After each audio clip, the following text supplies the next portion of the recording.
Thank you for waiting. I finished checking your adventurer handbook. Here are your commission rewards. We have no other urgent commissions on the books at present. Thank you for all your hard work lately. Perhaps you two could consider taking a vacation. Amazing! Paimon never thought we'd end up having downtime and not cry. Things were pretty hectic when we first got here. Everywhere you looked, it was either the wild hunt causing chaos or the Fatui stirring up trouble. It felt like this whole region was one giant slime in a barrel, ready to go boom at any moment. Sure have. Things were looking pretty dicey, but in the end, we managed to turn it around. Whoa! Paimon just got deja vu! Oh, that's right. It's because we've done this like a million times now. Yes. Are you two aware that the Moon Prayer Night is soon to take place? Oh, yeah! Llama told us that was coming up soon. Wait, why do you mention it, though? Do people in Nasha Town celebrate it, too? Paimon thought it was just for moon goddess worshippers. You're partially right. Most people in Nasha Town just see the festival as an opportunity to do business. They do not concern themselves with the religious element. The festival was first celebrated by the Frost Moon Scions. On this day, they would wear moon prayer blossoms and celebrate the birth of the moon goddess through song and dance. They would also prepare food and handicrafts and give them as gifts to others. Over time, it became Nordcry's most lively festival. Oh, sounds like fun! Great! Well, in the meantime, since Catherine doesn't have any commissions for us, let's focus on some personal business instead.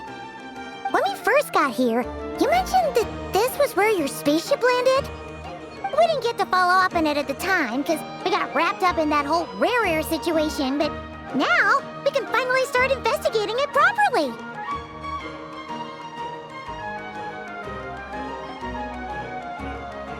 Well, there's a saying Paimon's heard around these parts, which goes, if you lift up a rock, you'll find something you weren't looking for.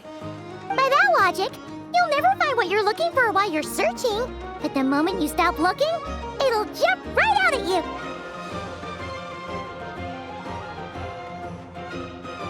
Could be worth a try though, right? Anyway, Paimon suggests we focus on other stuff we want to do for now, and just keep an ear out for spaceship-related intel as we go.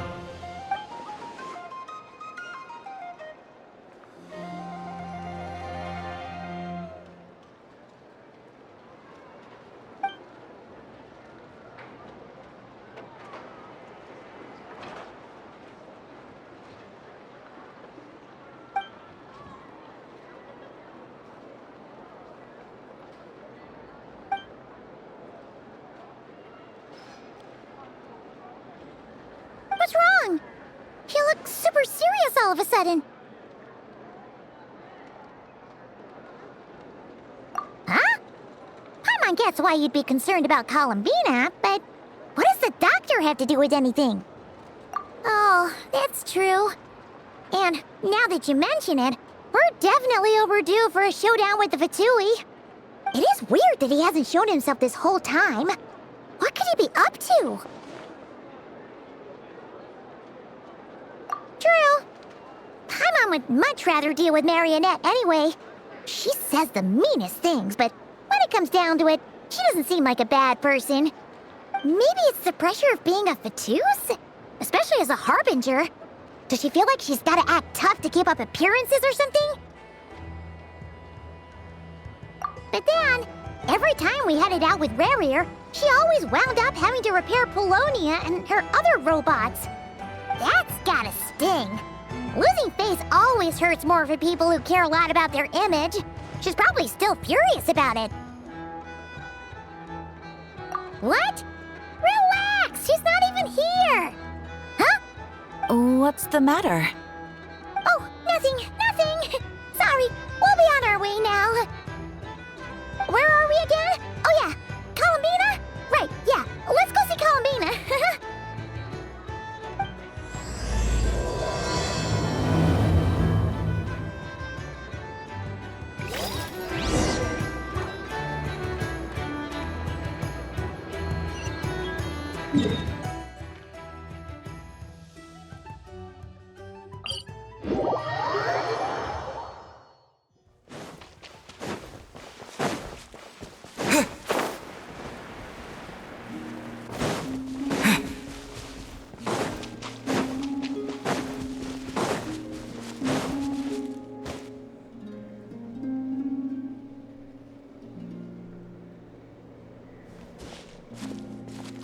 She's sitting up! Is me sitting here a rare sight? No, we just thought you'd be resting. Perhaps I would have been, were it not for the sudden arrival of some unexpected guests. Not that I consider it a disturbance. After all, you are the only ones who are free to enter. Would it not be a little unfriendly of me to lie down while we speak? I didn't realize you put so much thought into little things like that.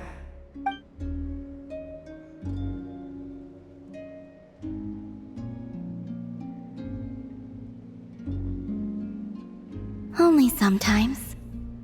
There have been moments lately where I think about you and your companions. They are warm, mysterious, and cozy memories.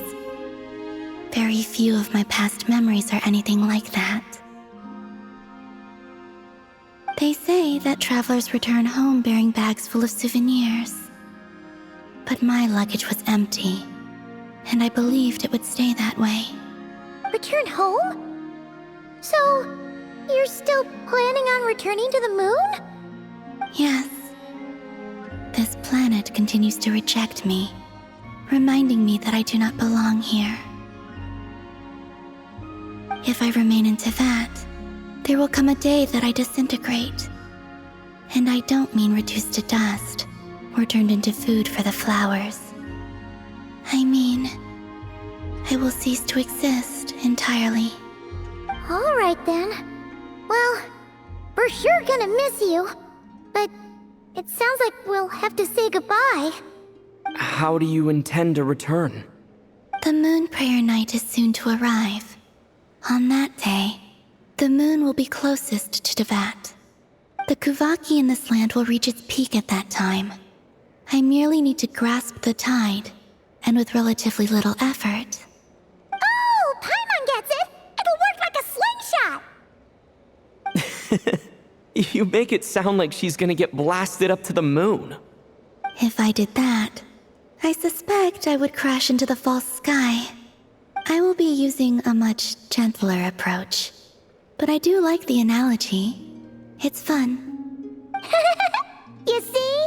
She gets Paimon's sense of humor. In the blink of an eye, the time has come to part ways.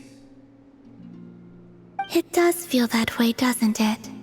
Time seems to fly fastest when you are enjoying it. I have always thought of myself as a wanderer on this earth, and it has never expressed any desire to keep me here. Yet, just as I plan to depart, it tugs at my arm. Is this a gesture of affection? Or is the world mocking me? Oh. Were you hoping I can answer that? Yes. You are a traveler, so you must have a lot of experience in this area. Then, what I would say is, enjoy the moment. That's right! Don't overthink it!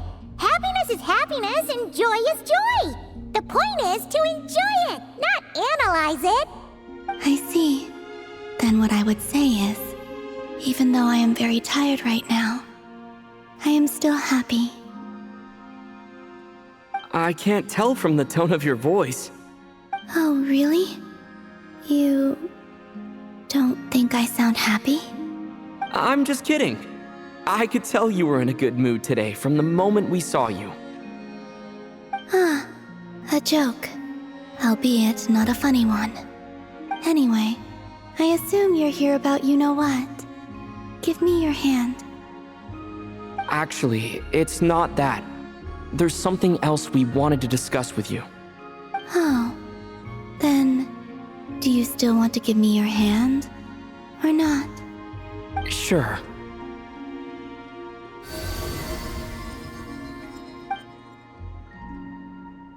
Thank you. So, I've heard that in the moon prayer nights of the past, people here would hold celebrations in the moon goddess's honor. Since you helped so much in our fight against the Rehir of Solnari, I think you deserve a farewell party before you return home. I haven't asked everyone else for their opinions on this yet, but I'd like to invite you to join the upcoming moon prayer night. I've never joined a moon prayer night before. I'm not sure what I would even do. Oh, don't worry about that. We take care of everything. All you need to do is show up. Of course, there's no need to force it if you're not feeling strong enough. It's just, this kind of felt like a golden opportunity.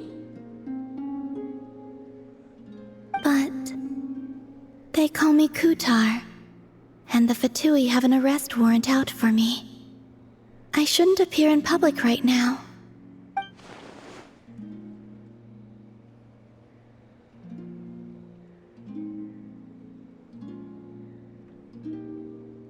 I'll make it work. You have my word. Yeah, we got your back. Well, he does. Paimon's actually not too sure what he's planning. All right, if you're sure. I will not refuse your invitation. I suppose it wouldn't hurt to pack a few more sights from this world into my suitcase before finally learning what my homeland looks like. Oh, if you see Lauma, please tell her that my answer to the question she asked me is neither yes nor no. Rather, it is, there is no need. That was kind of cryptic, but sure. Guess it's between the two of you. We'll pass along the message. Bye for now.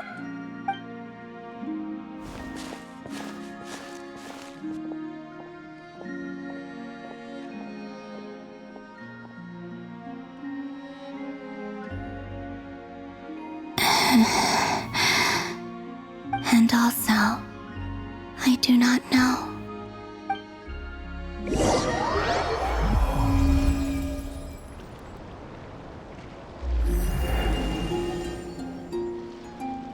Since she's agreed to join the festival, let's go see who else wants to take part.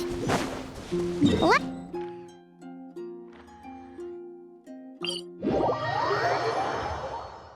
Also, what exactly is your plan to keep her safe? Not sure yet. I'll figure something out. What? Hey, Llama, it's us! Huh? Varka? What are you doing here? Beats me. I had a bit too much to drink last night, and when I woke up, I was on Hisi Island. Mr. Varka is helping to oversee Nasha Town's preparations for Moon Prayer Night. He is here to go over some details regarding the decorations and custom cloth designs. Right, yeah, that too. What do you mean, that too?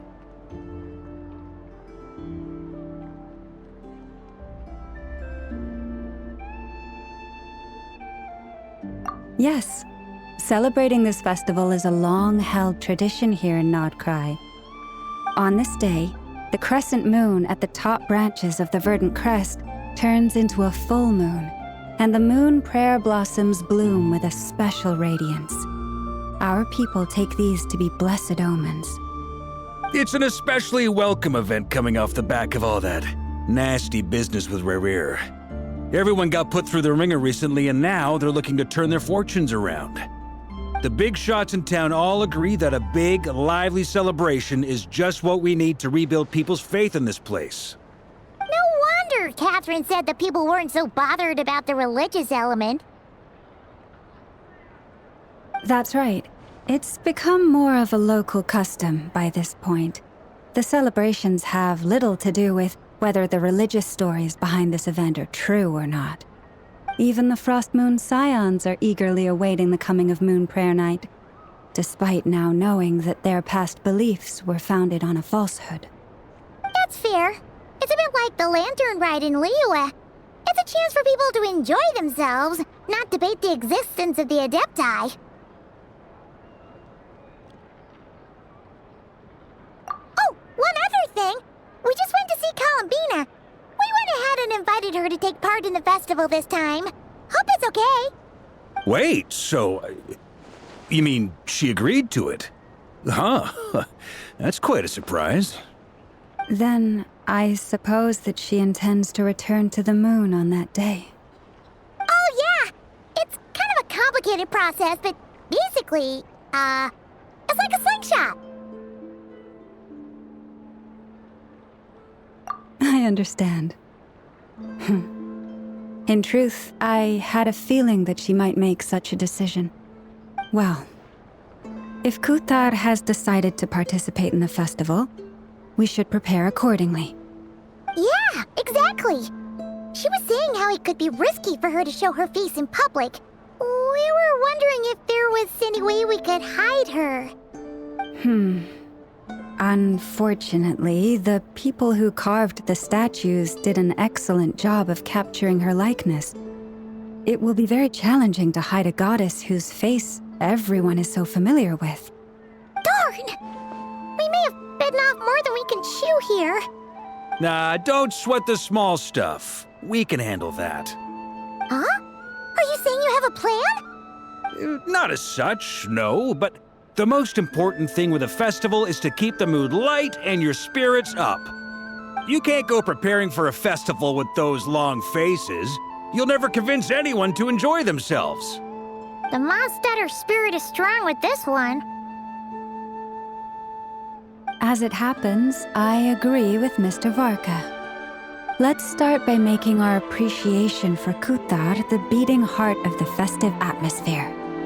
And who knows, once we get the ball rolling, perhaps everything will just fall into place. Hey! Did you catch that? Llama said the thing! Or close enough at least. I'm looking forward to the Moon Prayer Night already. We have a festival in Mondstadt called Windbloom, and you can always tell which couples are celebrating it for their first time by the smiles on their faces. Big, beaming smiles like their whole face is glowing. And I have a feeling we'll get to see that same smile on the Moon Goddess's face at this festival. Not quite the same, surely. Anyway, I'll take care of business in the city, but I'll have to leave the decor up to you and the Frost Moon Scions. No one else can capture that traditional aesthetic quite like you guys. But lastly, there's the final key element that brings the festival to life. Companionship. Before you leave, let me show you something that we've been preparing. Mr. Varka had asked to see it already, so you may as well tag along.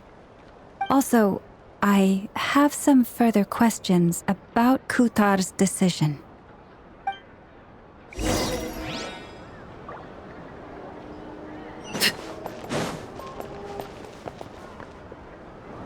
Huh! What's this? They sure look like they're having fun. I believe so. Kuhenki seem very skilled at playing drums like these, although I'm not sure where they learned it from. Maybe it's an innate talent? In their eyes, they're probably just playing with toys.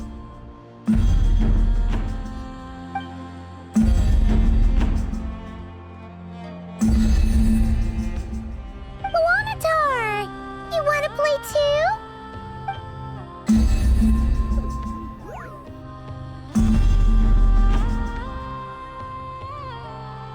Yeah.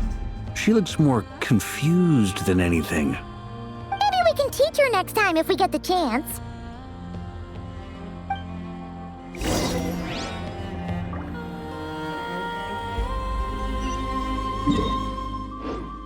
What are these floaty things?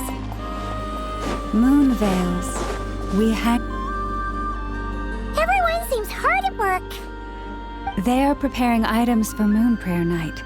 For instance, the sculpture being made over here, Mr. Varka and I were just finalizing the details of where it will be placed. Ah, there she is. I didn't know the finished article would be so large. Not to worry, though. All the necessary arrangements have been made. Just let me know once it's ready, and I'll get some people to ship it over. You have my thanks. And over here, we are preparing a very traditional confection. Oh, look at all these colors! It looks great!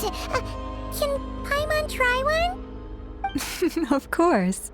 I have a feeling you'll like it a lot. You bet! Sweets and treats are Paimon's favorite! If you included those in the Feast of the Moon, I bet Paimon would have joined the Frost Moon Scions by now. There will also be verdant crests like this present in Nasha Town during the festival. The timing of Moon Prayer Night is not completely set in advance. We make a rough estimate, then observe the changes in the verdant crests and moon prayer blossoms to guide us. As such, the wait itself is a fun feature of this particular festival.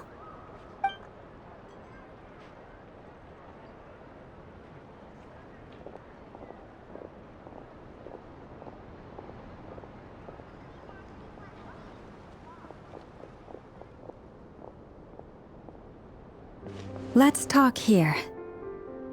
To tell the truth, I am very surprised to hear that Kutar is willing to participate in the festival. I once asked her if she'd be willing to stay with the Frost Moon Scions. I could introduce her to everyone, and we could be a family to one another. She did not answer, but she has not appeared here since. I took this to mean her answer was no, but if that were the case, she would not have accepted this invitation.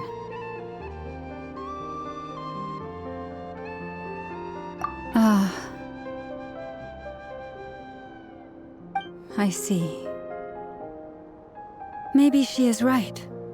Maybe the Frost Moon Scions of today no longer need a moon goddess. But my wish was not for her to come here and be worshipped as a deity. I simply wanted to offer her a place to stay. I'm sure she believes that showing herself here might invite Fatui intervention, and as such she does not wish to cause us trouble. But what really pains me about all this is that this is her birthplace. She ought to belong here, yet no one has been able to grant her shelter. I think I'm qualified to weigh in here. When someone's about to depart on a long trip, what they need is blessings, not burdens. We should wish her the best, not make the journey harder than it already is. Anyway, she's agreed to attend, hasn't she? All we need to do is simply respect her decision. I see your point. Yes, she will soon depart after all. Our job is to leave her with some happy memories. Besides, who's to say her journey to the moon is a one-way trip? It's not like she can't come back and visit if she wants, right? Paimon agrees wholeheartedly. Festivals are all about having fun, so let's keep it simple. All right, I'm gonna head back to Nasha Town soon. Wanna come with? I'm guessing you have some other folks to visit there. Sure thing, let's go! Bye for now, Wilma! Thank you all. Goodbye.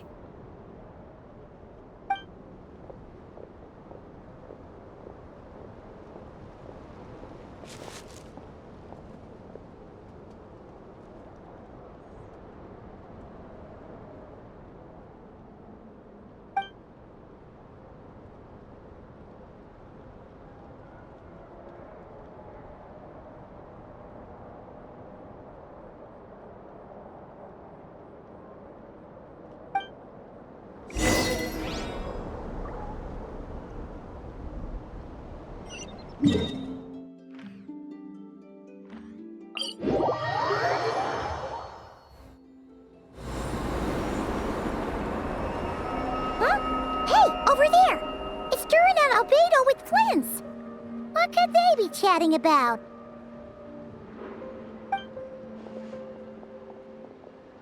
Your guess is as good as mine. Ah, Grand Master, and the Traveler and Paimon. Hello there. It's been a while. Perfect.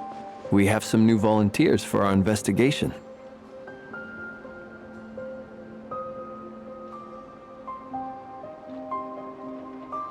Wait, let me guess. The righteous Lightkeepers are finally ready to hunt down the abyssal dragon. Yes, that too. Yeah, right. Oh, wait. Why does everyone keep saying that too? Well, to be precise, the facts match, but not the causality. Wait, so I guessed right? Half right. Don't act so impressed with yourself. Maybe I can explain. We ran into Mr. Flint's north of Town. At that time, we just noticed a few abyssal creatures out in the wild, but the strange thing was, I didn't detect any traces of abyssal energy on them at all. On closer inspection, we realized that they were not real monsters, but something akin to reflections in the water, or perhaps a mirage. Huh? What do you mean? Like, you could see them but not touch them? Exactly. It was very peculiar. They roared and tried to attack us, but we could not make any physical contact with them. I think I've heard of things like that happening in Nordcry before, but I don't know much about it. Yes, it's a known phenomenon. Mirage-like illusions tend to appear in Nordcry in the run-up to Moonprayer Night. From a distance, they appear quite real. I myself thought that Misters Durin and Albedo were locked in battle with abyssal monsters when I first arrived. But after sharing intel and investigating a little further, we can confirm that these illusions are harmless. There is no great cause for concern.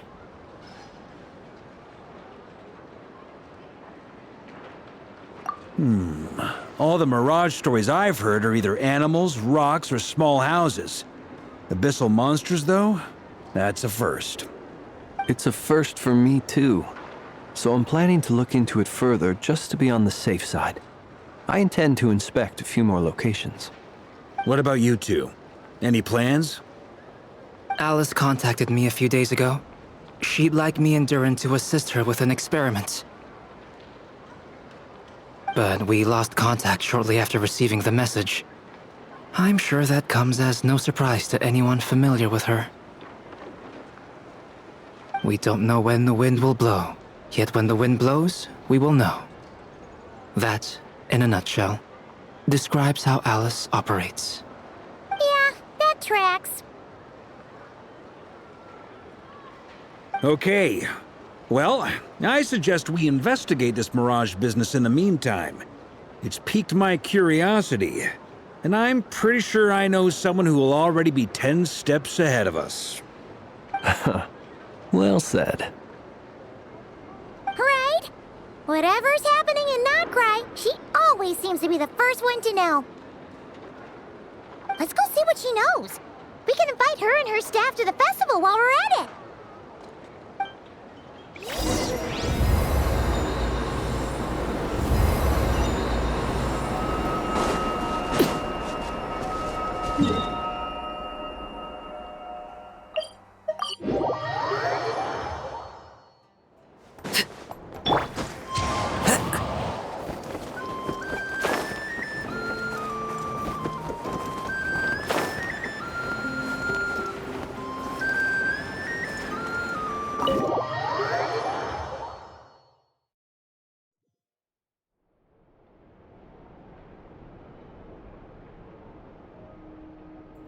You're right, I have noticed.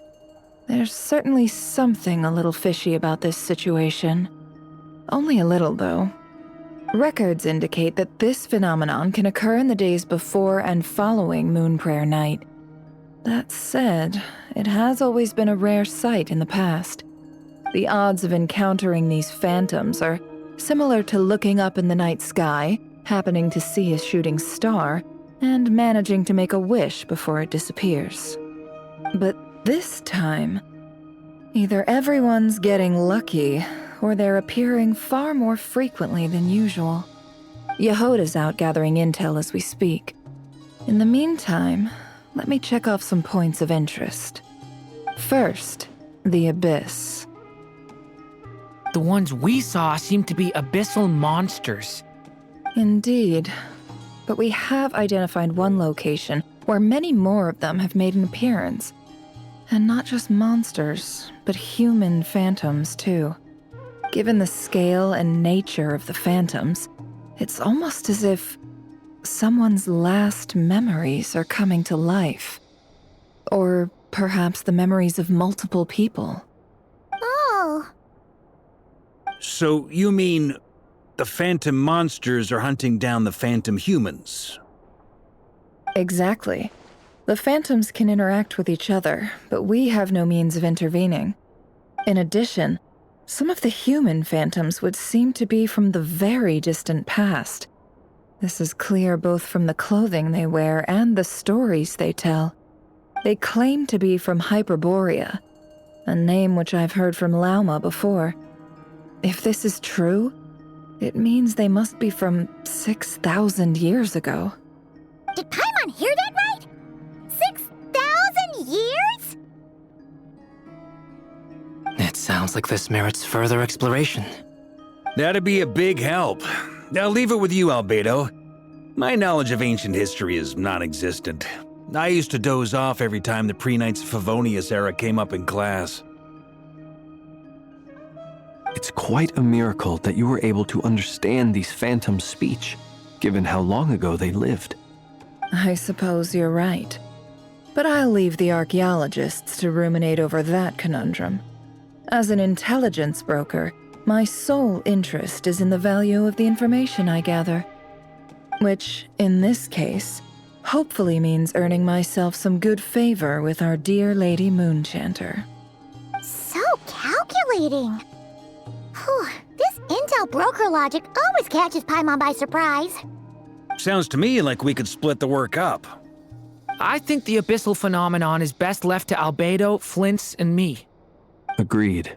It coincides with my duty as a lightkeeper. For my part, I'd like to understand the abyss better. Even a little knowledge would go a long way. This is certainly a rare opportunity to study the abyss. But even rarer, perhaps, is the chance to make contact with the ancients. The Curatorium will take the lead on investigating the Hyperboreans.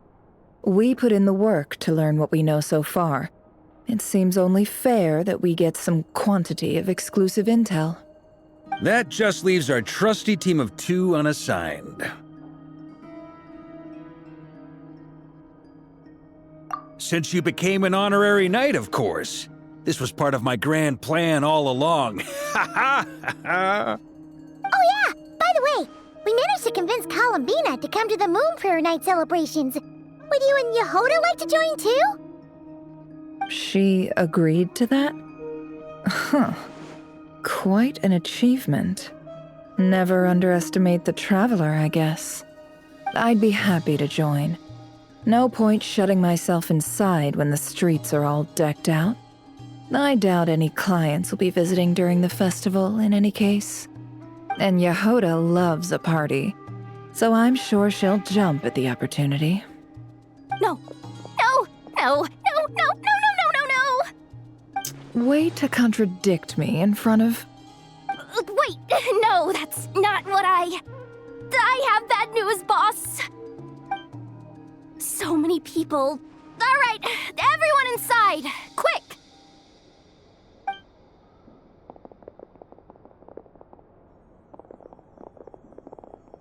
This is gonna sound crazy, but hear me out. I saw one of those phantoms at Star Sand Shoal, and it was some sort of flying ship. Like a spaceship?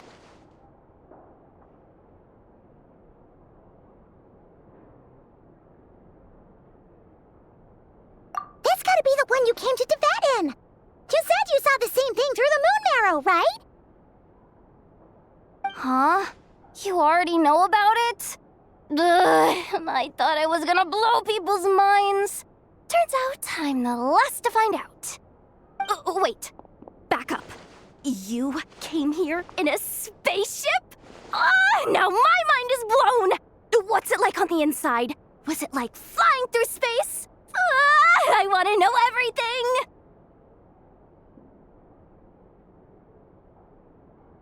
Yep, exactly. Huge discovery. You're the best. Second second best intel broker in the world! After your boss, of course. Wow. Really? Well, I don't know if I'm all that, but... I guess that decides where we're heading next.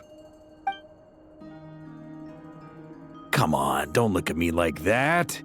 I know the spaceship doesn't have anything to do with me, but you don't want to leave me as the only one twiddling my thumbs, do you?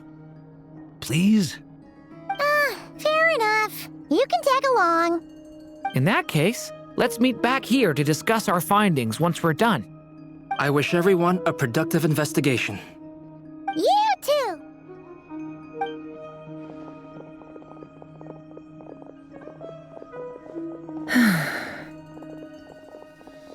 What's up, boss? Aren't we gonna head out? Tell me, Yehuda, when did the curatorium start giving out intel for free? Oh, sorry, boss.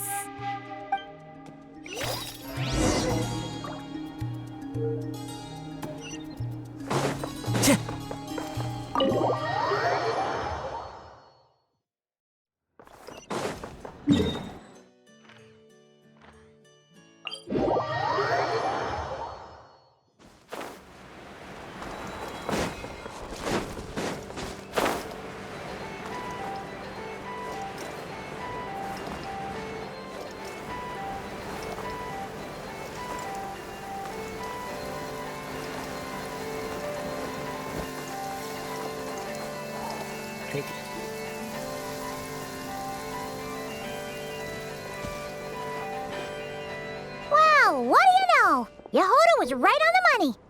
This phantom really is your spaceship. But that's so weird. Why would it show up here? Is it some kind of projection? Or a ghost? Like, maybe it no longer exists, but somehow it left an afterimage? Ah, you're already here. Miss Lauma, what a surprise. I thought you were busy with festival preparations. I was, until one of our people informed me that a strange sight had appeared at Starsand Shoal.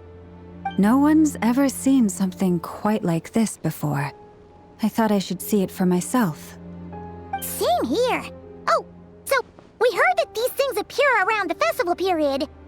Any idea why that is? Unfortunately not. We have very limited information about them, since they can't be interacted with. And no human phantoms have ever made an appearance before now. The most we've been able to deduce is that these sightings appear to be connected to the increase in Kuvaki energy around this time.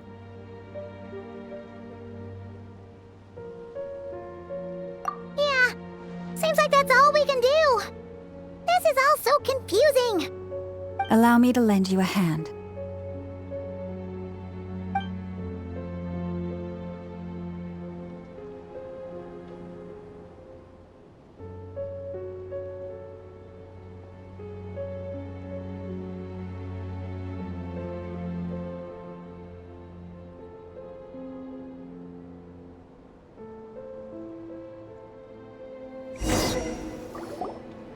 Everyone, our friend here should be able to provide us with some information. Is that a phantom rhymehorn deer? I've heard about how the Frostmoon Scions live in harmony with the animals and can even communicate with them. That's coming in handy now, for sure. Okay. Yes, I understand. Then how about this?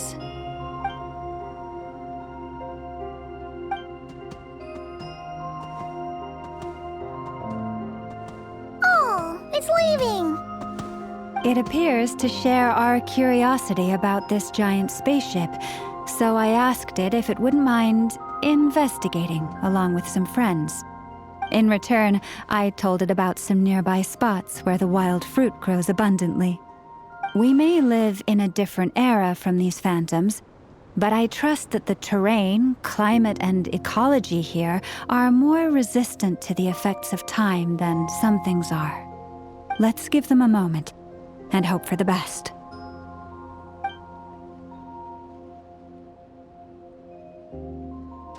All back together? Must have been a lot of fruit. Indeed. Now let me ask them some questions.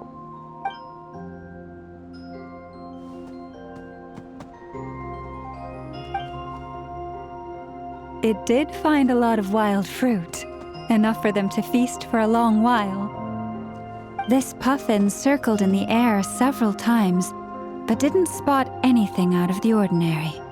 Certainly nothing to do with the spaceship. Huh.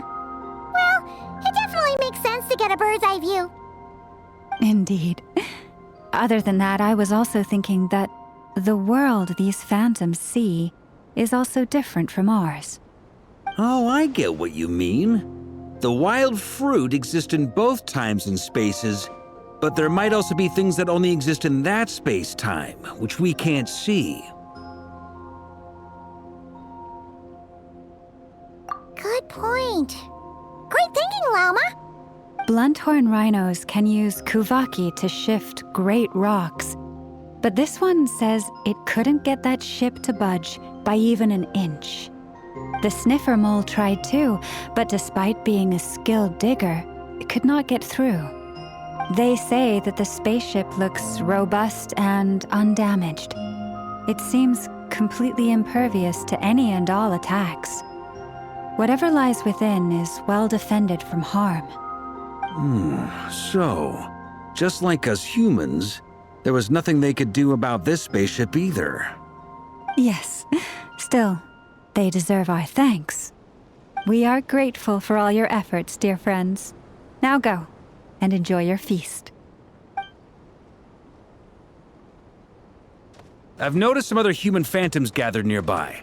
Come on, let's go talk to them.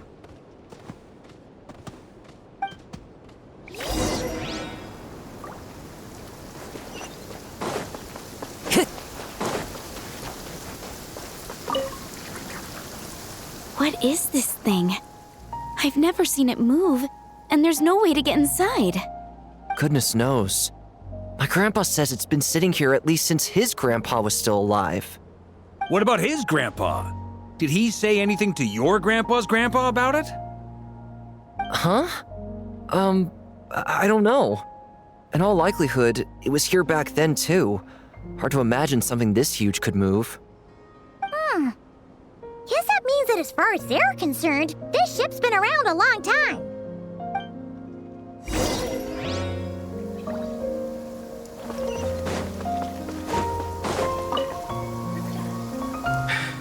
Come on, brothers. If we can get even a small chunk off of this thing, it's gotta be worth a fortune. Today is the day we strike it rich. Huh? You mean Paimon? Yes, brother, I shall join you. Let's make our fortune. We should go with them. What the? This thing is crazy tough. I can't even scratch it. What's it made of? Sorry, brother. Looks like we'll have to seek our fortunes elsewhere. Enjoying yourself? I was just seeing if I could influence this phantom's perception by playing. But nope, no dice.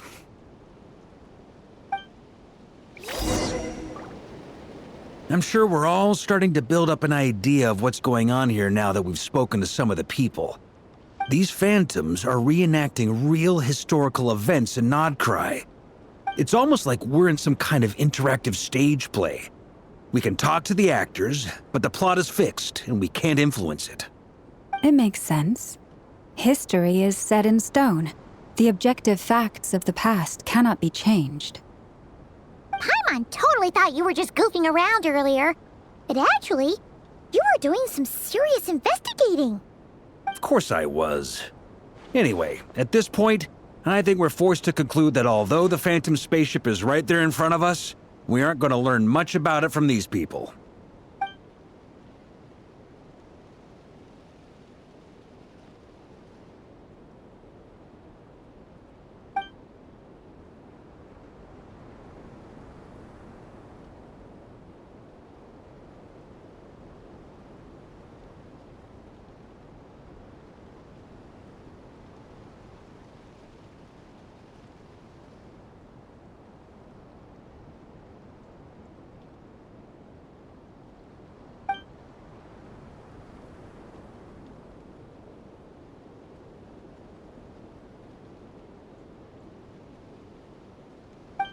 Don't be discouraged.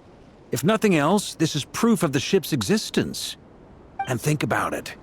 So many people tried to hack their way inside, but no one could get the door open. It's made of very tough material. To me, that says that we'll either find the ship itself or the story behind it. It's just a matter of time.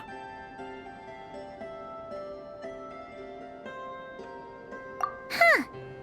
Every now and then, when Varka gets serious, he actually does seem like Grandmaster material for once. I wonder how the others are doing. Let's head back for now. Sounds good. Also, drinks are on me if Team Knights of Favonius is the first to finish.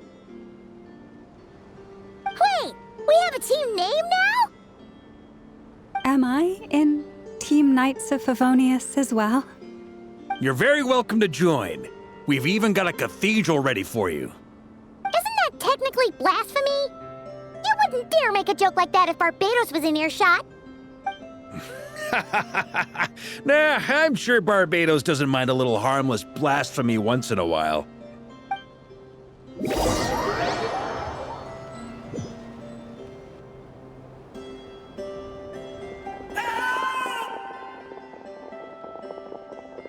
Oh, no! Get away! Oh.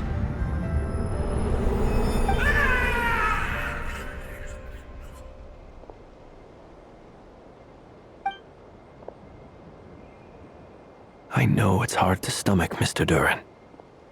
But as I'm sure you've noticed, there is nothing we can do to intervene in that which unfolds before us.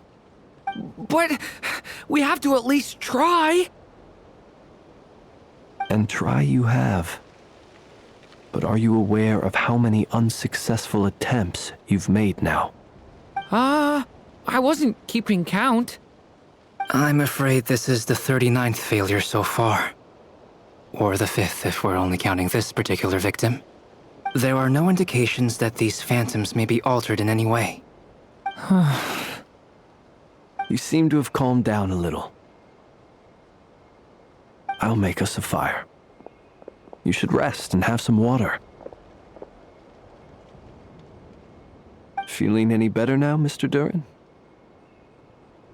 May I ask a few questions? Be my guest. What exactly are we witnessing here? What happened to those people? My guess would be that we are seeing Nordcry during the Conrian Cataclysm. Would that be accurate? Conria. That is correct. As you know, once the Abyss senses even the tiniest crack, it floods in and spreads like wildfire. There was a time in the distant past when it permeated all of Nordcry, causing immeasurable harm. The people paid a terrible price to heal this land. Then 500 years ago, the whole of Teyvat suffered an abyssal disaster. Once more, Nordcry was dealt a devastating blow. I see. In the face of the abyssal onslaught, all were like grains of sand tossed around by a tidal wave. Be they human, fae, or god. The moment you witnessed is but one drop in a whole ocean of catastrophe. All right. I guess that answers my second question, too. I wanted to know why there's nothing I could do to help them, and that's because what we are seeing is history. That would be my guess as well. As I understand it, history and fate are not all that dissimilar. The latter may be unseen to us, but both are immutable. Yes. Fate was determined long, long ago. I still have a couple of other questions for you, Mr. Flint's. You mentioned more than one abyssal disaster that has struck this land in the past. How can you be sure that what we're seeing is from the Conrian incident? And also, how are you able to stay so calm when you're talking about these events? From everything I know about you, you're not cold or ruthless, and you're not indifferent to the suffering of others. Alas, I am forced to show my age. I must be 600 or 700 years old by human measure. Wait, so you One is not easily moved by history when one has witnessed the truth firsthand. I'm sorry. You needn't apologize. Your passion is a good thing to have. Treasure it, because someday you may find it in terribly short supply. Now, at the risk of offending you, I have a question in return. Your curiosity toward the abyss, is it born from hatred or because you sense its call? I only ask because I kept a fragment of Rerir's body in my lantern for a short time. Specifically, his heart. So I know what a burden it can be to carry the abyss with you. And I hear its power growling from somewhere within you. In my eyes, your mere existence is a miracle. My honest answer is... I don't know. I don't think I have the confidence to say for certain. What I will say is the abyss is not the only issue that haunts me. Even before I became who I am today, the question dogged me constantly. Should I even exist at all? My doubts remain unresolved. But when we fought Rerir, something became a little clearer to me. Sometimes it is the darkness within us that allows us to achieve the impossible. I certainly got the sense from your 39 attempts that you were trying to achieve the impossible. It sounds like you've resolved to see the truth for yourself. Absolutely. In that sense, he and I are quite similar. Then I wish you every success. I look forward to the day of your transcension. Well, if everyone's caught their breath, I suppose we should head back. Oh, and one last thing. I'd appreciate if you kept our discussion about history a secret.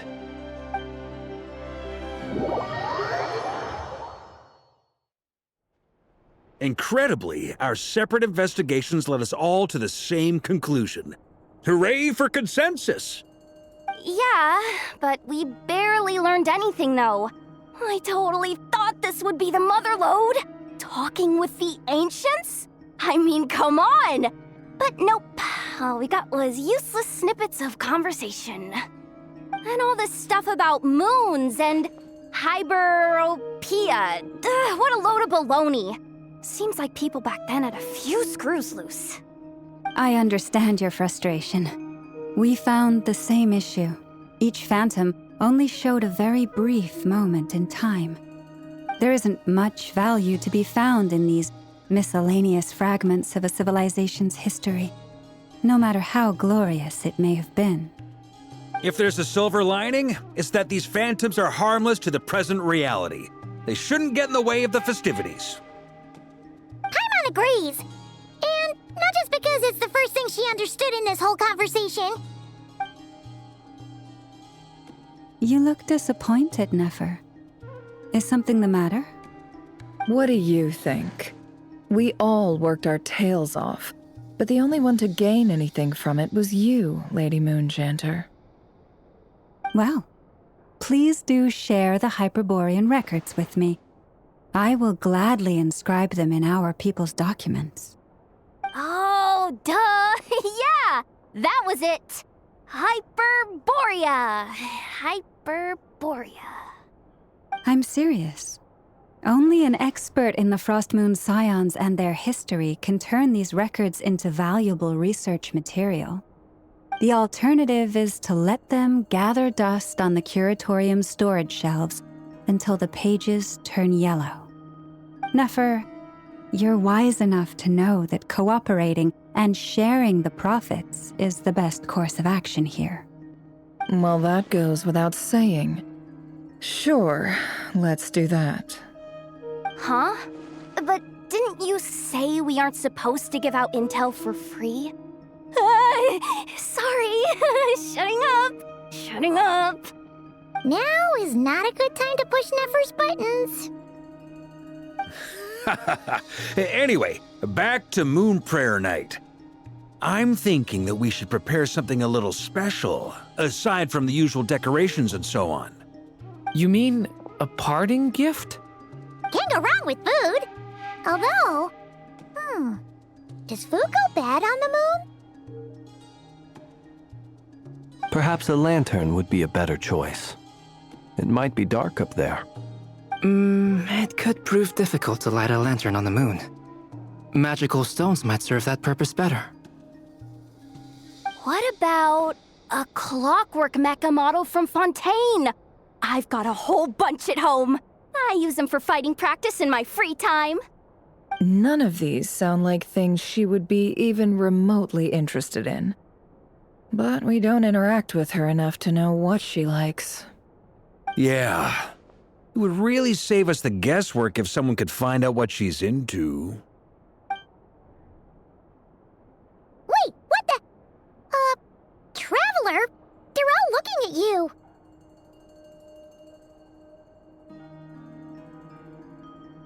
Great! Haha, problem solved. Now, I need to stop by Dory's. Gonna need her help sourcing a bunch of stuff for the festival. Then let's leave it there for now. We all have our own business to attend to. Traveler, if you find out what Kutar likes, let us know right away.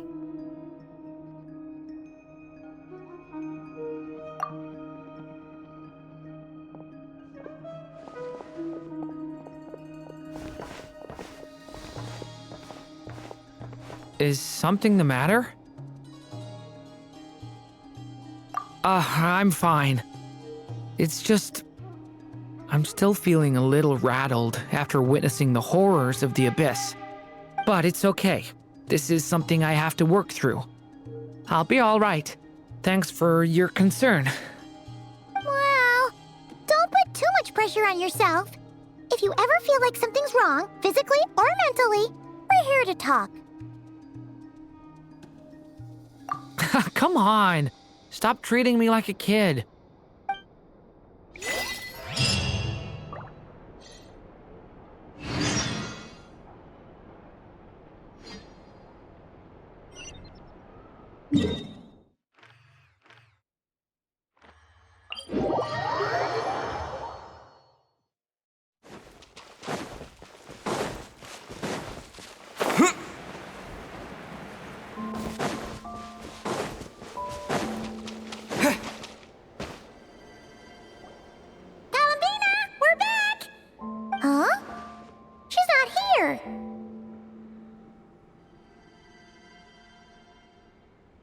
Weren't there a few Kuhenki here last time, too?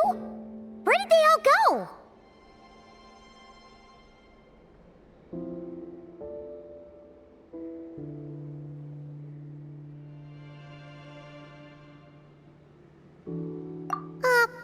Walkies? For Kuhenki? You're not pets, you know. Oh, well. Looks like we just came at a bad time. Let's try again tomorrow. There's still a few days until Moon Prayer Night, so we're in no rush. Besides, she needs time to rest anyway.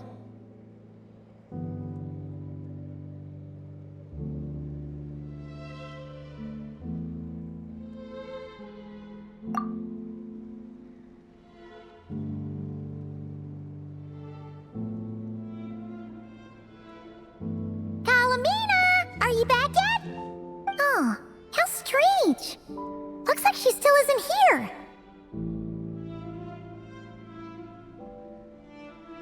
Right? It's not like her to spend so much time outside, especially since she's worried about attracting unwanted attention. What about Luonatar? Luonatar, you there? Hey! Do you know where Kalambina went? Sorry, didn't understand. But if you know where she is, could you take us to her?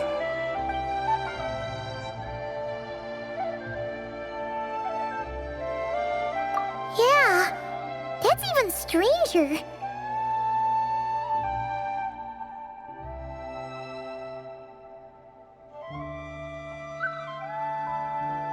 What about him? Oh, that's not good news. They change color when Kalambina gets weaker, right? And they look super pale right now. Good might know what's happening.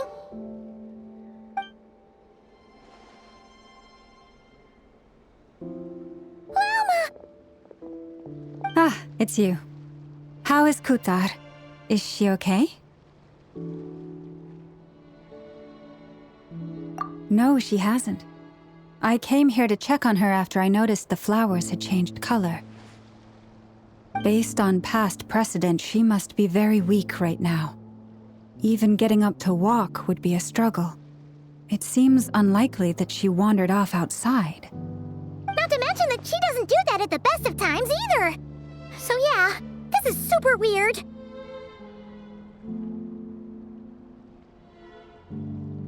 No. Very few people are in the know about Kutar's whereabouts. And if anyone suspicious had visited, they'd have left some sort of evidence. Come on, let's go to Nasha Town. If anyone has seen her, someone there will know about it. It's not Cry's information hub after all. Makes sense. Let's go!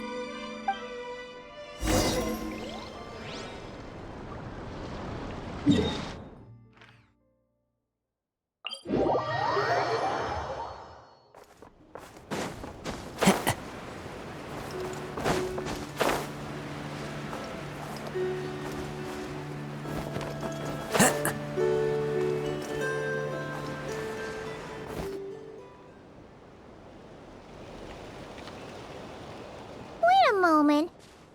Is it just Paimon, or is this stall kind of suspicious?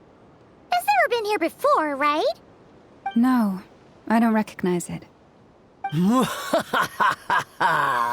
Alas, your free and easy adventure time is over. Now, prepare to face the final boss of Nod Cry. Whoa! Where'd that voice come from?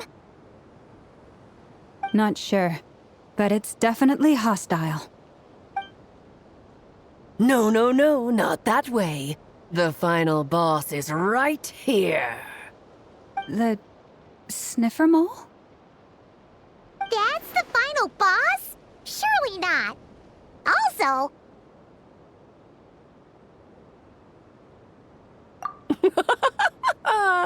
Okay, the jig is up. I'll stop teasing you. Turn around. I'm right behind you. It seems I've managed to leave quite an indelible impression, even though you've never seen my face. Ah, nothing could make a great mage more pleased with herself.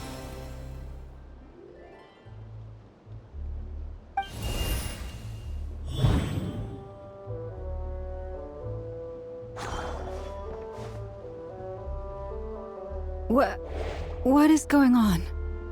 I've heard that all the big shots in Teyvat have long, wordy titles that stun people speechless when they make their entrance. Unfortunately, none of them are affiliated with the Hexen Circle, and we ourselves keep a very low profile. The notorious name-dropping doesn't quite work for us. Still, I, for one, think I'm really quite amazing. So that didn't stop me from coming up with a title anyway. Alice! It's really you this time? Not a lantern or a dodo, but Alice in the flesh? Oh, that's right. So, what do you think? How does it feel to finally meet me? You look like... Oh, that's the first thing you thought. A little surprising, but that actually makes me very happy. Because that means that when Klee grows up, she'll be just as stunningly beautiful as her mother. So she's a friend of yours? Kind of. This is actually the first time we've seen her in person. I see. Madam Mage, that was, quite a powerful entrance. I certainly won't be forgetting it anytime soon. It's okay, Lalma, don't force it. Paimon will do the honors. This is Alice from the Hexen Circle. She's a friend of ours, and of Arcus, too.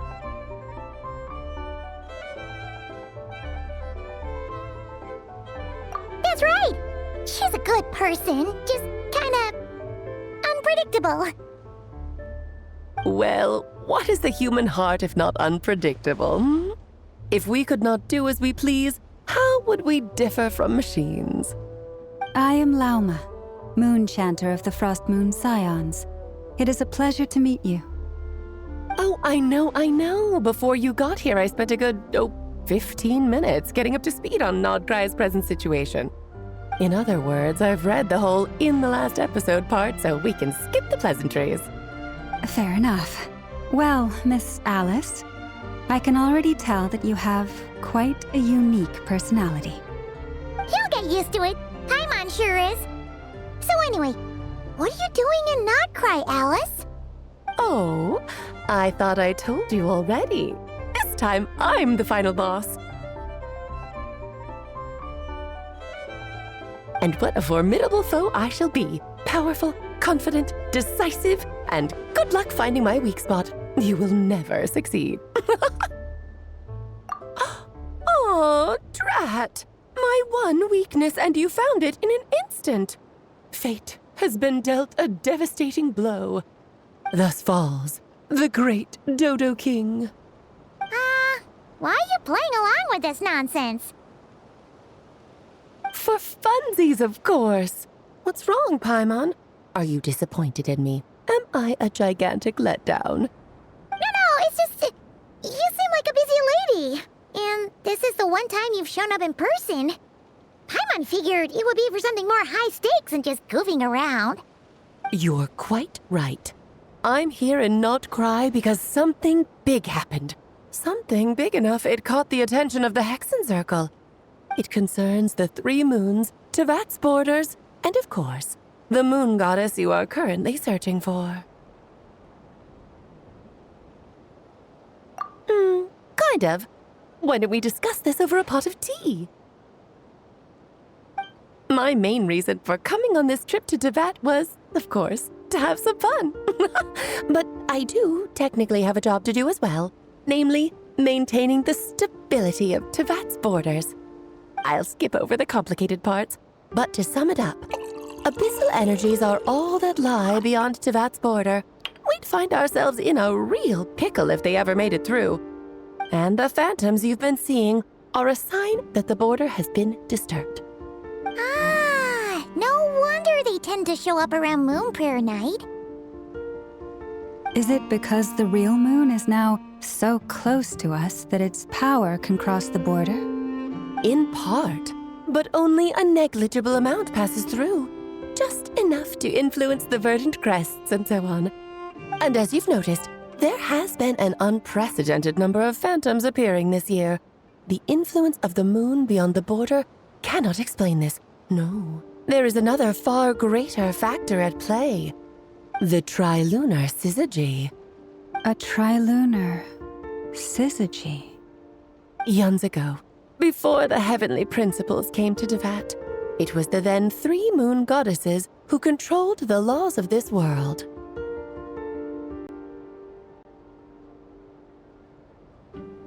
Oh, that's exactly it! The 3 goddesses split these powers amongst themselves, promising never to consolidate them into one singular body. This was meant to keep the world stable. But, fast-forwarding to the present, the eternal moon's marrow is with you, while the iridescent moon's marrow, which should never have appeared in this world, has been retrieved. Add that to the presence of a moon goddess in the flesh and... the power of all 3 moons is gathered here in Nordcry. There hasn't been an event like this since the War of Funerary Flame. And it's having a noticeable effect on Teyvat's borders. Because I wish to give my darling daughter a peaceful, sunny environment to grow up in. Is that a good enough reason? Kinda sounds like you're dodging the question, but it does make sense. Well, that's one reason anyway, and the most important one. The others are a little complicated to explain. For instance, cleaning up after dearest Miss R. Albedo could tell you more about that if you're curious, but right now, I have a more important question to ask you. Why are you collecting the moon marrows?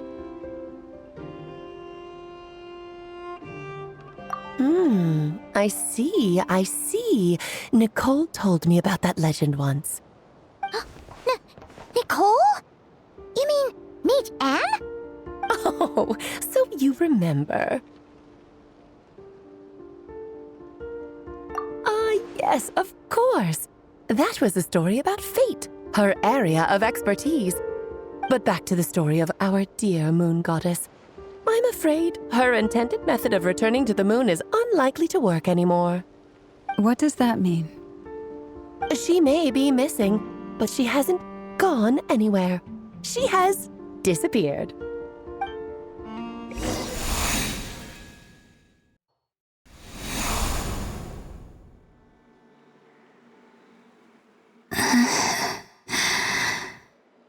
My body is so heavy. Wait, no. It's my mind that's heavy. My arms and legs are as light as a feather. What's happening to me? I feel drowsy, like I've been asleep for too long. Is it daytime or nighttime? Is the moon out? I think I'll go for a walk.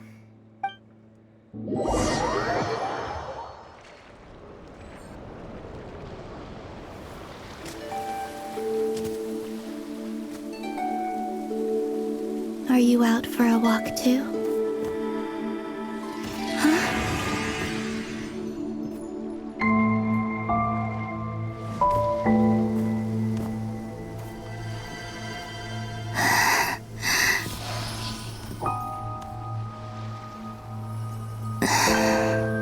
The day has come at last.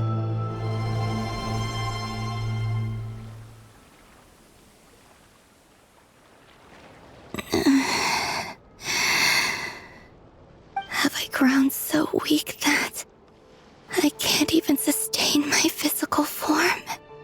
But Moon Prayer Night is nearly here. I was so close to returning home. Death is near. Is this how it ends for me? Will I return to the moon after I disappear? Or... I don't want it to end like this. So far, at least, I still exist. Even if not physically, I can still feel. But as my power wanes, I'm sure that too will fade. I suppose I might take one final look at this world. The world where I was born.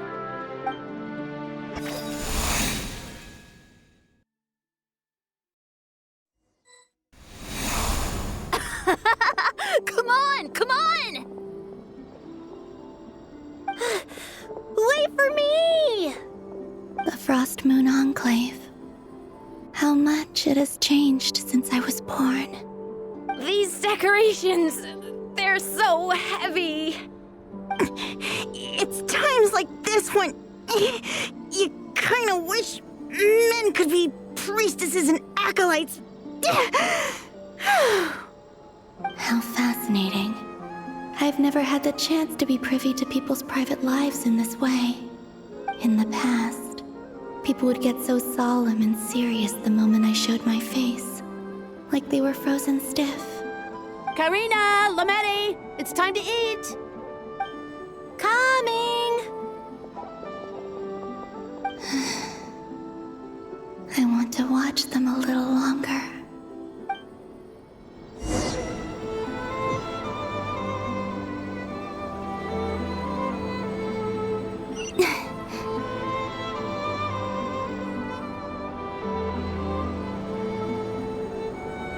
So just fill these balloons with air, right?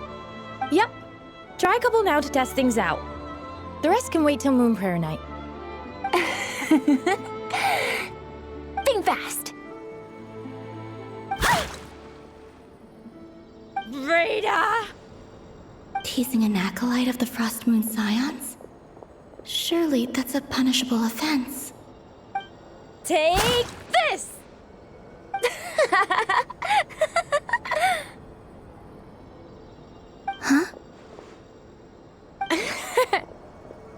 right, enough horsing around. Lady Lauma gave us a task. We should get back to it. The task is just to check that the balloons don't leak, right?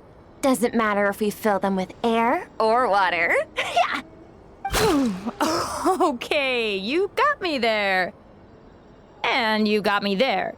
But still, we can't use all the balloons before the festival even starts. We won't use all of them. And as long as Lady Lauma's trusted acolyte doesn't snitch, this can stay as a little secret between friends. A couple more can't do any harm, right? Oh, you menace. Then, think fast!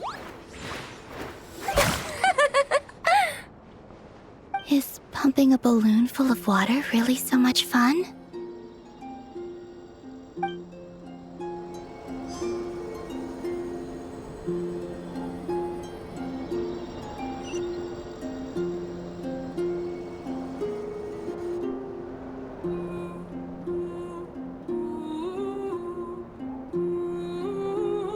I'm sure you're both tired from playing all day. Come on, eat up. A plain, humble meal. That has always been the way of the Frost Moon Scions. Huh? How come Lamatti got a midsummer berry dessert? Oh, I always get Lockaberry. I don't mind sharing. You can have a bite of mine if I get to have a bite of yours. They're sharing food? I've never shared food with anyone before. Even at the Harbinger tea parties, everyone just ate off their own plate. And when I couldn't finish my food offerings from the Frost Moon Scions, they'd leave the leftovers out under the moonlight for the animals to claim. Hey! That was 2 bites! Oh, then you can have another bite of mine. Oh, you too. Oh, don't fret now. Here, have some of Granny's too. So this is what it means to be family.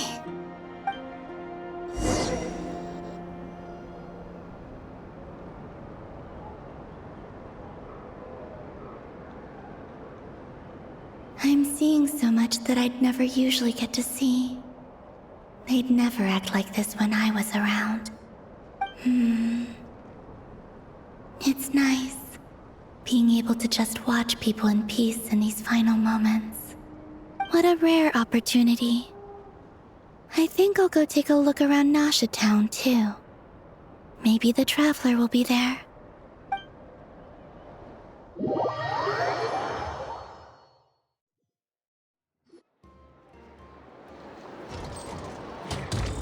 After the War of Funerary Flame, the moon goddesses were no longer recognized by Teyvat. They lost the whole foundation for their existence. That's why the moon goddess's strength is fading. She cannot withstand the world's rejection of her. To be more pedantic about it, the moon goddesses did something to offend the heavenly principles, and that's why they were ousted. Something of a recurring theme in Teyvat's history. Theoretically, speaking so candidly should put me in their crosshairs too, but they can't tell me what to do. I'll say whatever I want. Anywho, the Moon Marrow energies were but a drop in the bucket for her, and that battle against the Ray Hair of Solnari only weakened her further. Fortunately, it happened close enough to Moon Prayer Night when the Kuvaki concentration here is high. That's the only reason she managed to survive this long. What do you mean, fortunately? You said she disappeared. We're too late. Ugh, what a headache. I thought this was all common knowledge. I guess I have some more explaining to do. Okay, buckle up. It's time for another lecture.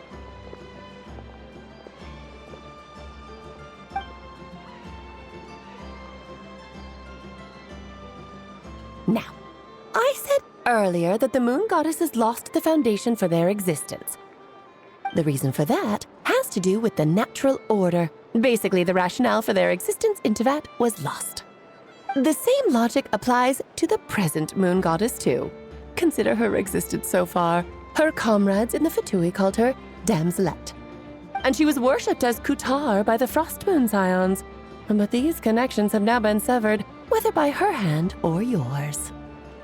So, The rationale that once sustained her existence is now gone.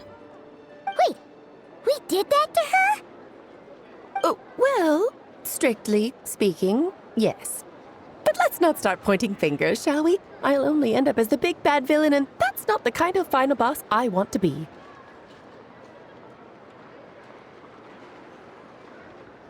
Of course I do. I'm only the greatest mage in the whole entire world.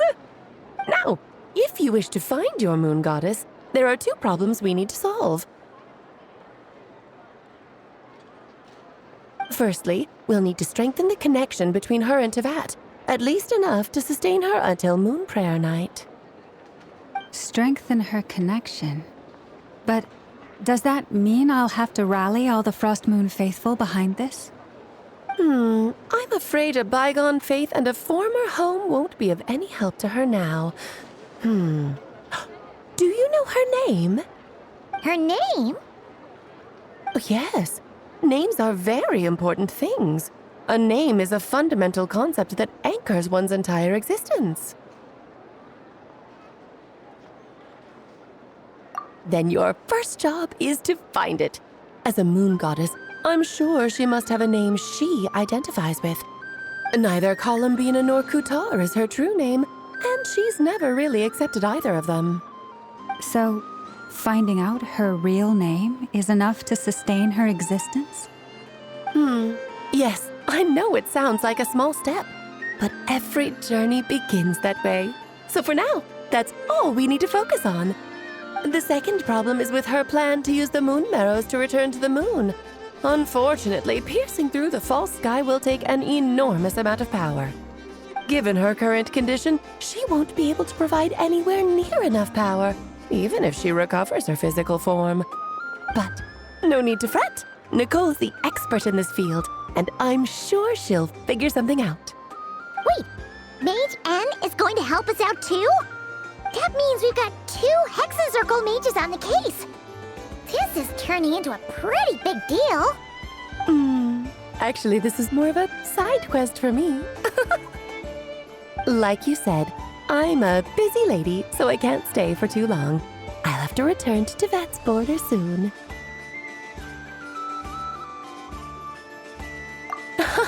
That's the upside you get for looking out for my little Klee. Hopefully that will incentivize you to carry on keeping her company in the future. Anyway, jokes aside, you'd better get moving. It will take quite a miracle for the moon goddess's consciousness to hold out till Moon Prayer Night. Oh, I suppose I might as well tell you where Nicole is before I leave. Off you go now. Time to meet your new friend. Oh, yes, and a little suggestion. Don't forget to mind your heads. What? I wonder how Durin's doing. I should really go see him before I head back. You really are super busy. I most certainly am. There's so many children I have to keep tabs on just in Mondstadt. Durin, Albedo, Venti, Varka.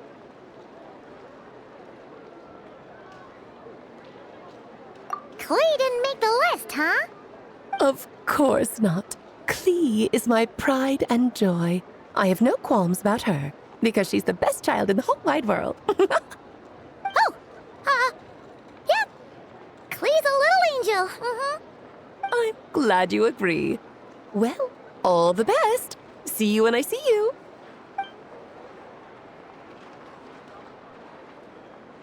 She left in a hurry. Yeah, she didn't pack up her stall. Should we handle it for her?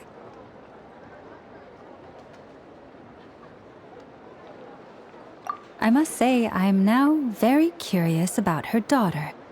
Klee, wasn't it? What's she like? That's a long story. Come on, we'll fill you in as we go.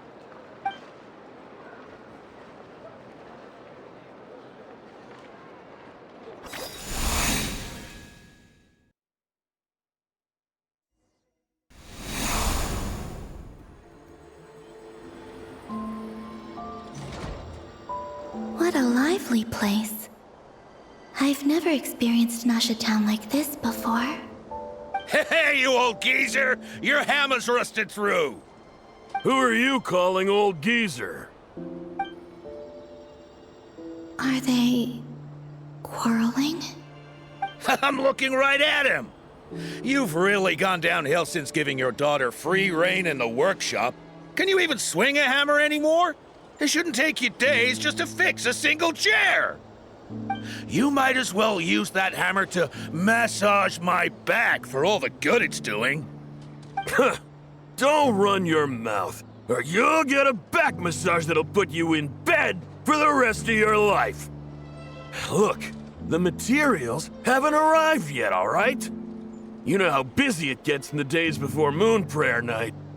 I'll bet you send all the materials to your little princess. Blood's always thicker than water, huh?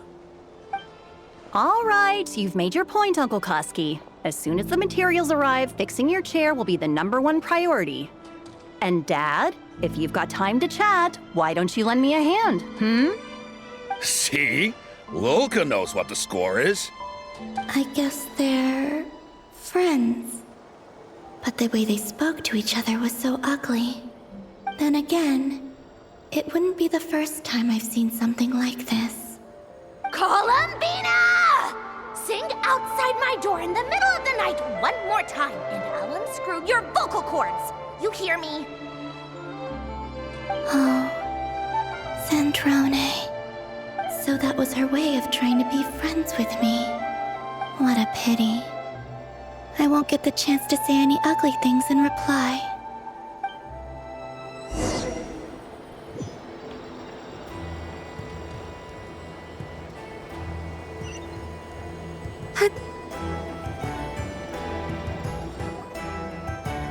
Hey, have you decided what to give her for Moon Prayer Night? I sure have. She's gonna get the surprise of her life when she's least expecting it. Then I'll whip out the ring and pop the question. The surprise of her life. What a fun turn of phrase. Cool, I get the picture. You can spare me the gushy details. Ooh, looks like we have a customer. Hello there, ma'am. Would you like some Moon Prayer Night candy? Huh? Is he talking to me? Can he see me? Here you go.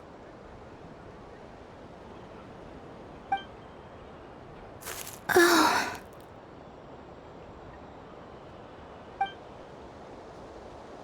Come back anytime.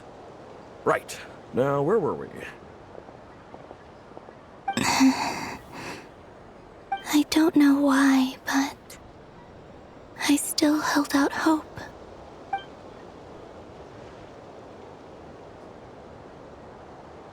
The most important thing right now is to find that mage. This name thing seems super important too, but where do we even start looking?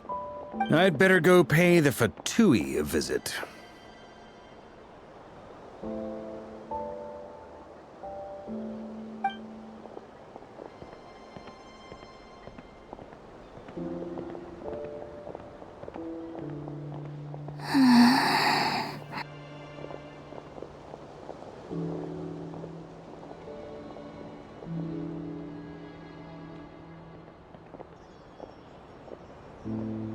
Columbina?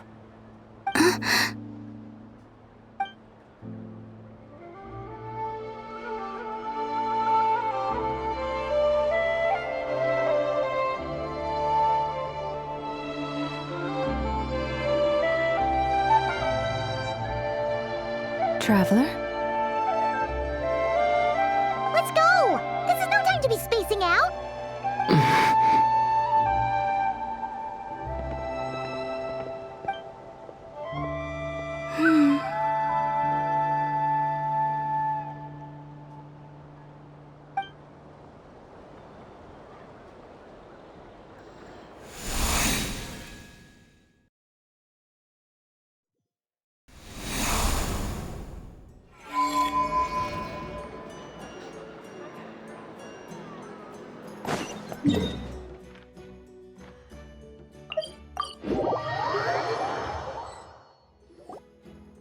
Where are they going? They mentioned a mage and So, Mr. Varka, are you acquainted with this Nicole? Or should I call her Mage N? Not really. We've never met, though she has come up in conversation. From what I've gathered, Alice kinda took Nicole under her wing. Taught her how to speak in a more ladylike fashion, that kind of thing. Huh. Hard to imagine Alice as an etiquette coach. Yeah, Alice is a larger-than-life personality, I'll give you that. But then again, that's why she's able to draw such an eclectic mix of people into her inner circle. If I remember correctly, being an interesting person is actually one of her main entry requirements.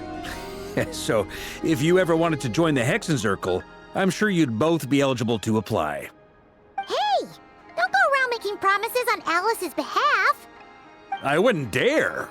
I'm just trying to paint a picture of the Hexen Circle for you. Okay, sure. Anyway, since none of us have ever met Nicole, how are we supposed to find her? We can't just go up to every woman in sight and ask, "Hey, are you Nicole?" Maybe something she's wearing will give it away? Like a wind bloom pinned to her chest or something. Wait a minute. Alice never said Nicole was from Mondstadt. Oh, true.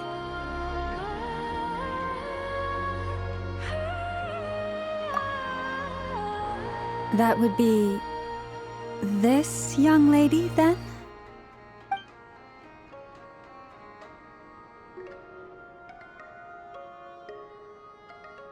Hey there! Sorry to disturb you, but are you Miss Nicole? Varka, Knight of Boreas of the Knights of Favonius. Alice might have mentioned me before. Mm-mm. Have we got the wrong person? Sorry. Well, this is awkward. When I shook my head, I meant, no, Alice hasn't mentioned you before.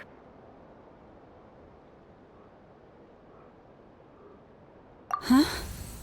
Where is this voice coming from? My apologies. For certain reasons, I am unable to speak. This is the only way I can communicate with you. It might take some getting used to, but I hope you can understand. Hey, it's fine. I'm more shocked by the fact that Alice never speaks about me. I mean,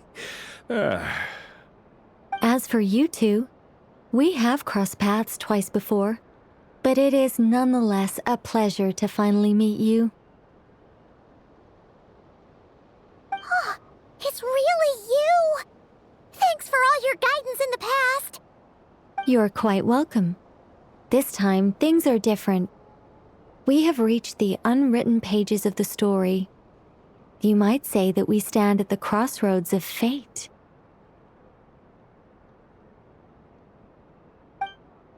Now then, allow me to formally introduce myself. My name is... No, stop! Alice! I can't believe it! I had a whole speech prepared. I'd agonized over every single word. She always picks the worst moments to ruin other people's plans. I'm so sorry about that. Alice took the liberty of devising some bespoke self-introduction magic for each member of the Hexen Circle. But I could have sworn I deleted all of the triggering conditions for it. How did it bypass everything? Oh gosh, this is so embarrassing. This is a very different side of Nicole than what we're used to. Is she not used to face-to-face interactions? Don't worry about it. We've seen that introduction magic once already, so it wasn't too much of a shock. Please go on, Miss Nicole. We'd love to hear what you have to say, or, well, communicate. Huh? Are they talking to this lady? But... Will you all promise to forget that horrendously embarrassing introduction? sorry, embarrassing. When?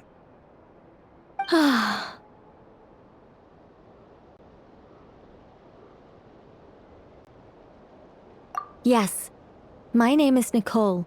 and I am one of a very few angels who have retained both their preferred form and their power. The Traveler and Paimon should be no strangers to this concept. There is another of our kind in Natlan. They call her the Lord of the Night. All right! Paimon remembers her.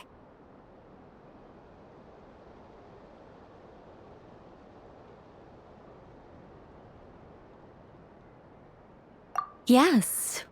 Well, I have retained more of my power than she.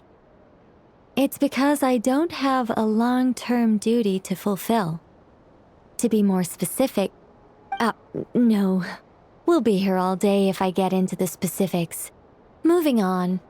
If I'm not mistaken, you are here because you wish to learn how one might reach the moon beyond the sky. That's right. Is that something you can give us any guidance on? Yes, I do know a way. It began with the Hyperboreans, who lived after the War of Funerary Flame.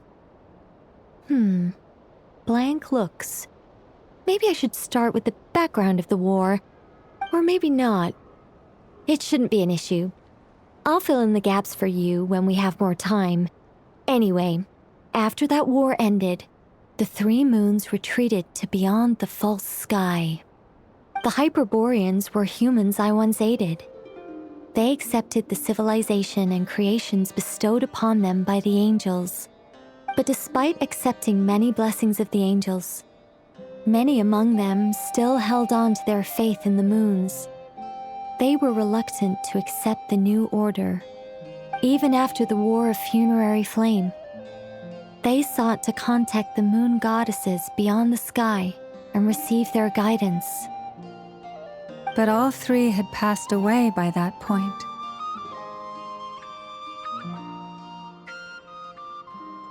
This mage has a unique method of communicating.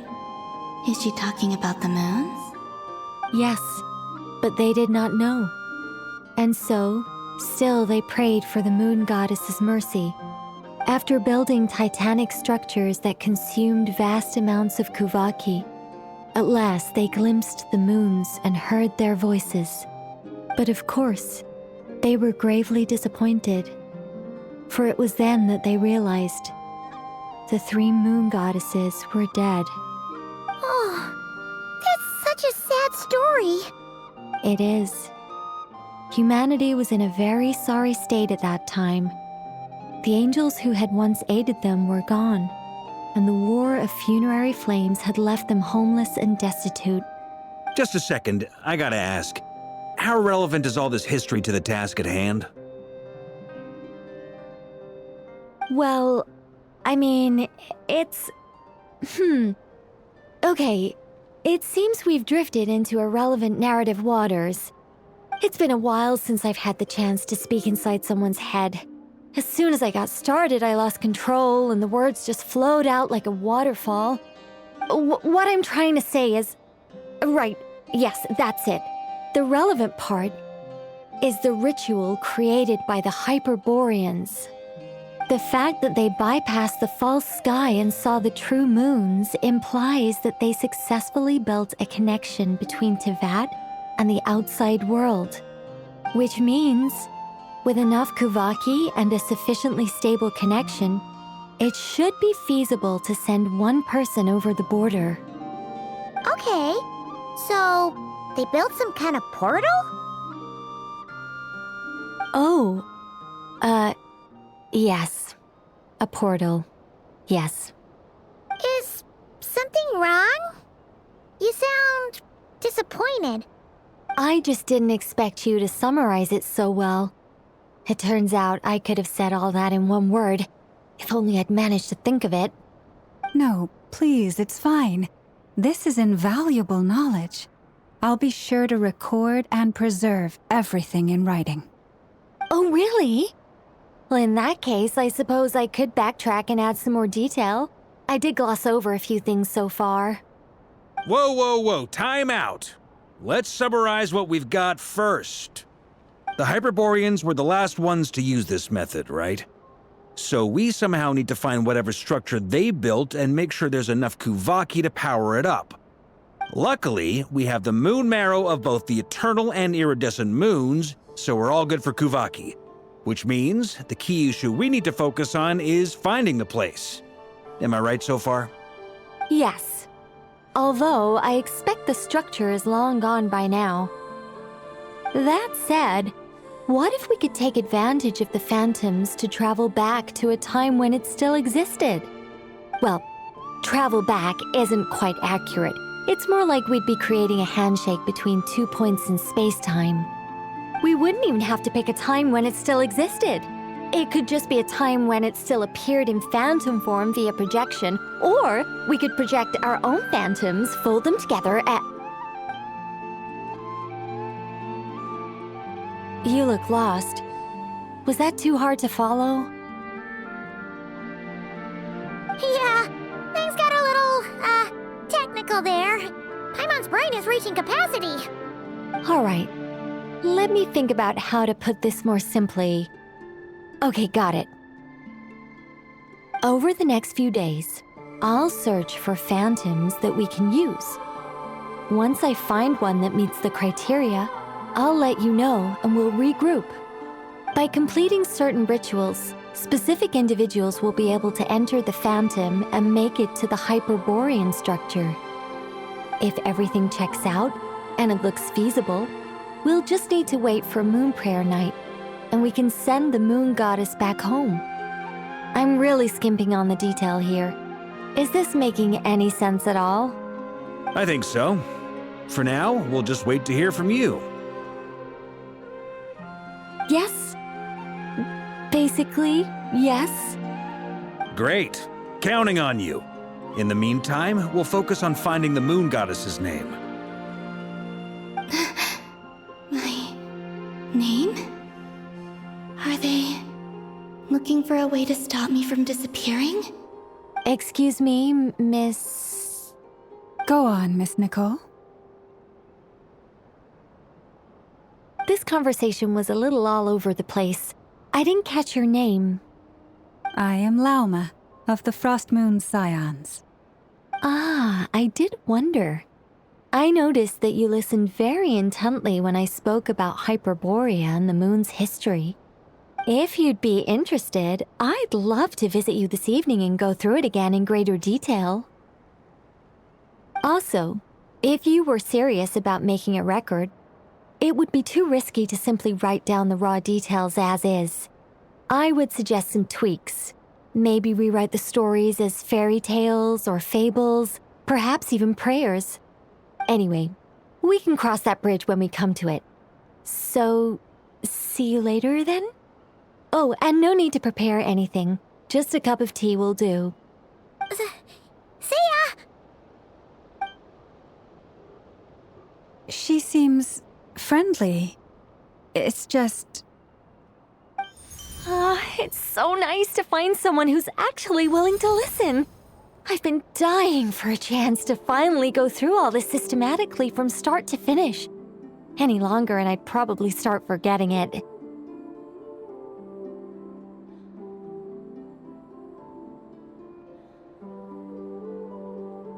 Now Paimon gets why Alice told us to mind our heads. Ha ha ha ha, what did I tell you? A lot of quirky people in Alice's orbit.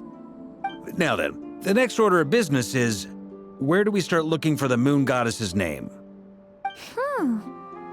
Maybe the rest of what Nicole has to say might give us some clues.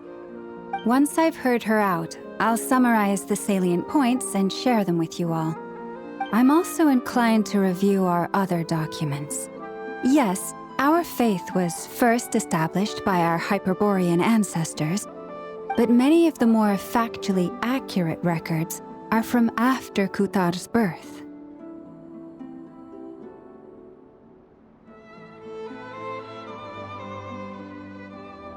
Sounds like we're gonna follow Columbina's journey through Teyvat, huh? In that case, we'll start by heading to the Frost Moon Enclave. Sounds like a plan. Take this with you. I'll see about getting in touch with the Fatui. It'll probably just be Arlecchino and Sandroni again.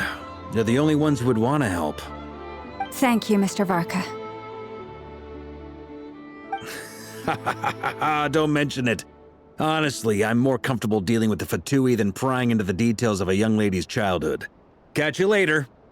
I should follow them, just in case there's some way that I can help.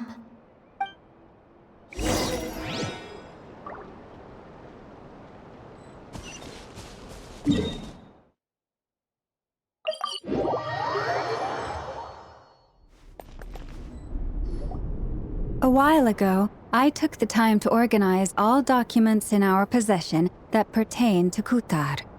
What you see here is the material I consider reliable. You're saying there's unreliable material too? Yes. Most of the information we have was transmitted through an oral tradition. Inevitably, some of her stories were mythologized and deified over the years through countless retellings. That's why I organized them into reliable and unreliable. There's no sense seeking answers in history unless we can ensure the veracity of the historical record. Makes sense. All right, let's take a look through.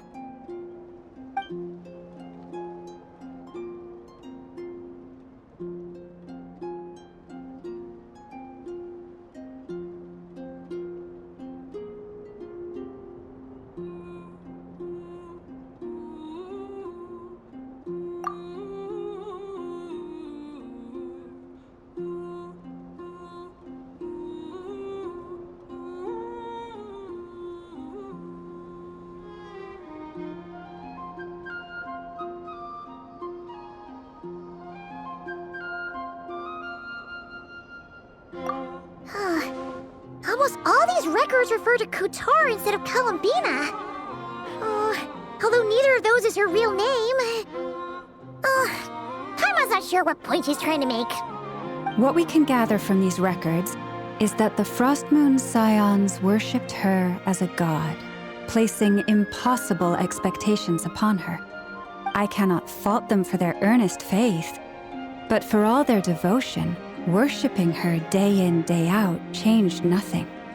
I imagine that none of it resonated with Columbina. It wouldn't surprise me if, even back then, she had already begun to reject the name Kutar and everything it represented. Lama speaks the truth. When I heard them call upon Kutar with hope and expectation in their voices, they may as well have been calling upon somebody else.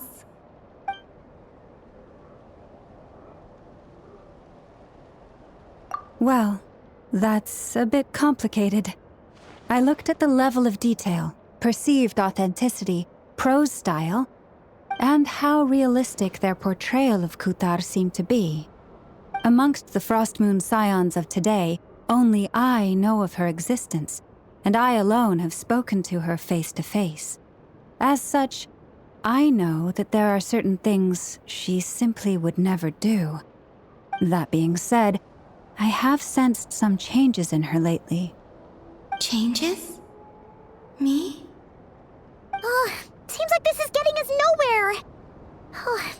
For what it's worth, why don't we check the unreliable sources too? Sure. Give me a moment.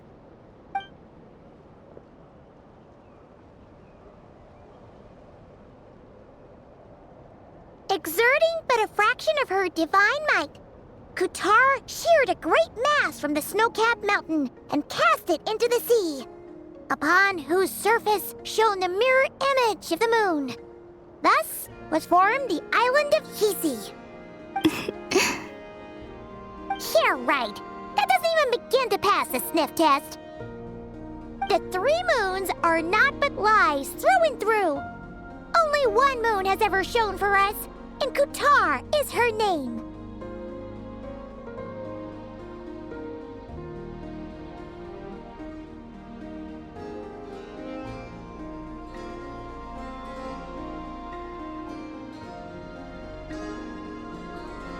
The vast majority of ancient texts are filled with fanciful tales like these. I trust you understand my criteria a little better now. Kutar did not speak, merely gazing into the distance in silence. and where her gaze landed, this was her prophecy. Clearly, whoever wrote this text never even met Kutar. Otherwise, they'd know that her eyes are always closed. What about you, Traveler? What are you reading? Come on, let Paimon see. The child wished to build a wooden nest with which to shield a fledgling bird from the cold. But being so young and lacking in strength, the child could not snap the branches from the trees. Kutar was passing by. Upon seeing the child, she summoned forth the Kuhenki, who built a beautiful nest for the child. I remember that. Not knowing the meaning of Kutar's divine intervention, the child dared not to respond, and thus ran home to call their parents. But Kutar was gone. The Moon Chanter declared the event a miracle and took the nest as a relic, placing it on high for all to see. The child was named as one favored by the goddess and was greatly respected amongst the people. Yet, no further miracles were bestowed, and this matter was forgotten in but a few years. Huh. Any thoughts after reading that? Yeah. Columbina probably just wanted to join the kid in making nests. Ah. I had originally considered this a fabrication, because Kutar did not perform any similar actions in subsequent records. But now that I think about it, it does seem like something Columbina would do. It's just that... She didn't know how other people would interpret her actions. She was probably worried about making things difficult for people. And so, she gradually stopped joining in. Yes. Oh, that's so sad.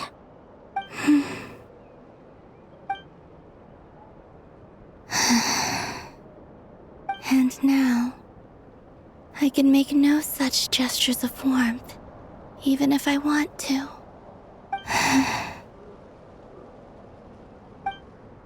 Still no name. That's a bit of a shame.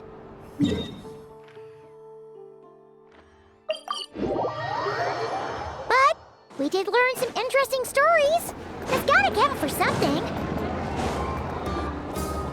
Let's see. There's Varka.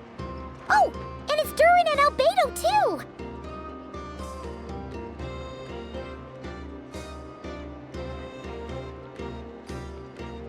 Yeah, this is pretty much the same place we bumped into each other last time. I convinced them to stick around a little longer. We were all waiting on people, so I figured having a little company would help pass the time. Ah, so you've been waiting for us? Does this mean that you've already arranged things with the Fatui? Sure does. Now you're back, we can go meet up with them together. How'd your investigation at the Frost Moon Enclave go? Well, we didn't find out Columbina's true name. But apart from that, it went pretty well. Aha, just as well that I didn't tag along then. I'm sure our moon goddess wouldn't want every man and his dog knowing all about her private life. Still, desperate times, desperate measures, I guess. Someone had to do it. So, Varka was waiting on us, but what about you two? Are you waiting for Alice? Oh, no. We already met with her. We discussed that experiment I mentioned to you last time. Oh, and she also handed me this communication device.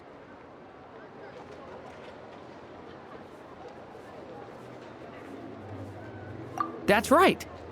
I understand she informed you about the relationship between the phantom phenomena and Teyvat's borders, yes?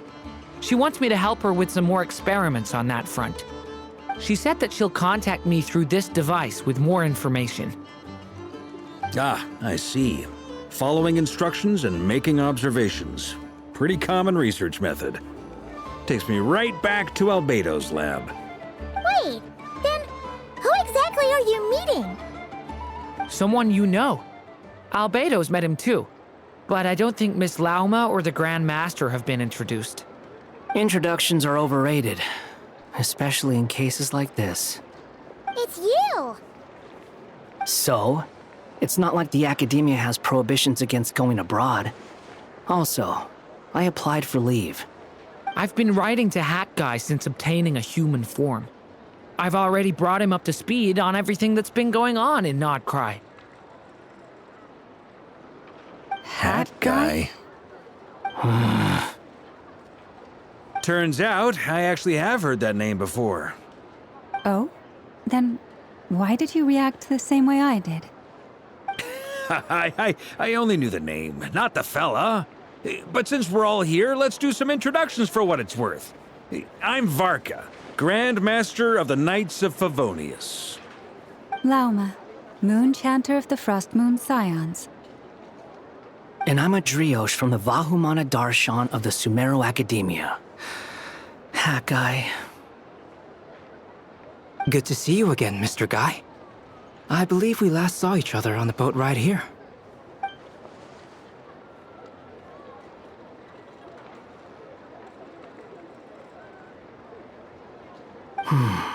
Mind you, the only reason I came here is because there's someone I want to look into. Who's that? The Doctor, also known as Dottore, second of the Fatui Harbingers.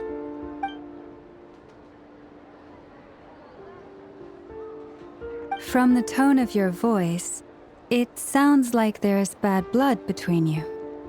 I was reviewing our archives and noticed that a lot of information about him was missing. Left a bad taste in my mouth. That's all there is to it.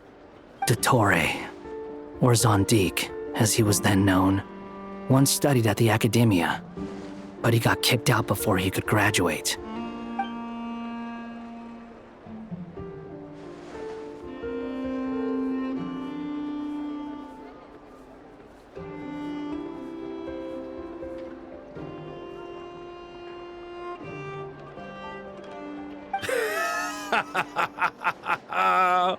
So the Harbinger's #2 man is a college dropout? How embarrassing for them. Last we heard, he was planning something. We actually heard that a few times before, even coming to Nordcry, but we haven't seen a trace of him since we got here. He only appears when something interests him. For all we know, he might have left already. But the fact he did something here at all is worth noting. It'll fill a couple extra lines in his file. Why does it sound less like a file you're writing and more like a criminal record? Anyway, we were just about to meet 2 of the other Harbingers. Want to come along? You might learn a thing or two about him there. Sure. Even though they're Harbingers, well, they're old acquaintances of ours, so, you know, when you talk to them, try to be... I got it. The Frost Moon Scion's relations with the Fatui remain tense. Forgive me if I do not attend. In that case, we'll continue assisting Miss Alice with her experiments. Good stuff. Everyone's having a fruitful time. All right, we better get going. I'll lead the way.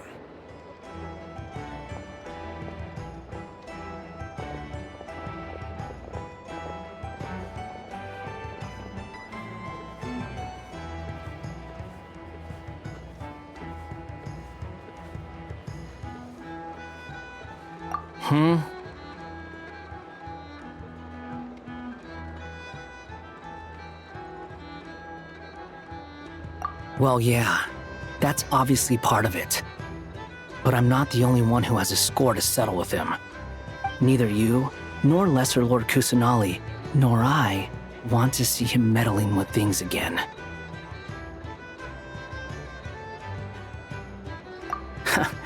What's the hurry? Don't worry. Pigeons always know which way home is.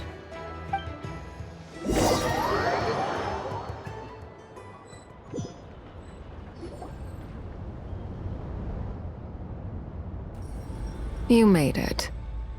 Who is this? A scholar from Sumeru. They call him Hat Guy. He's an old friend of the Travelers. Wait, this is the Academia representative you wrote about?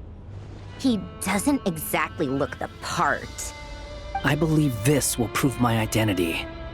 You'll notice it bears the seal of the Sanctuary of Surasthana. Well, what do you know? So it does. All right then. My mistake. It's fine. I expected as much. What? So as I mentioned in my letter, the Academia's got its eyes on Dottore. But this matter remains top secret. Apart from those assisting in the investigation, the fewer people who know, the better. If anyone asks, I'm here in Nordcry to pursue my personal academic interests. Gotta say, Varka, you did pretty well to keep all this under wraps for so long. Sounds like you got in touch with the Academia about this way back. you flatter me.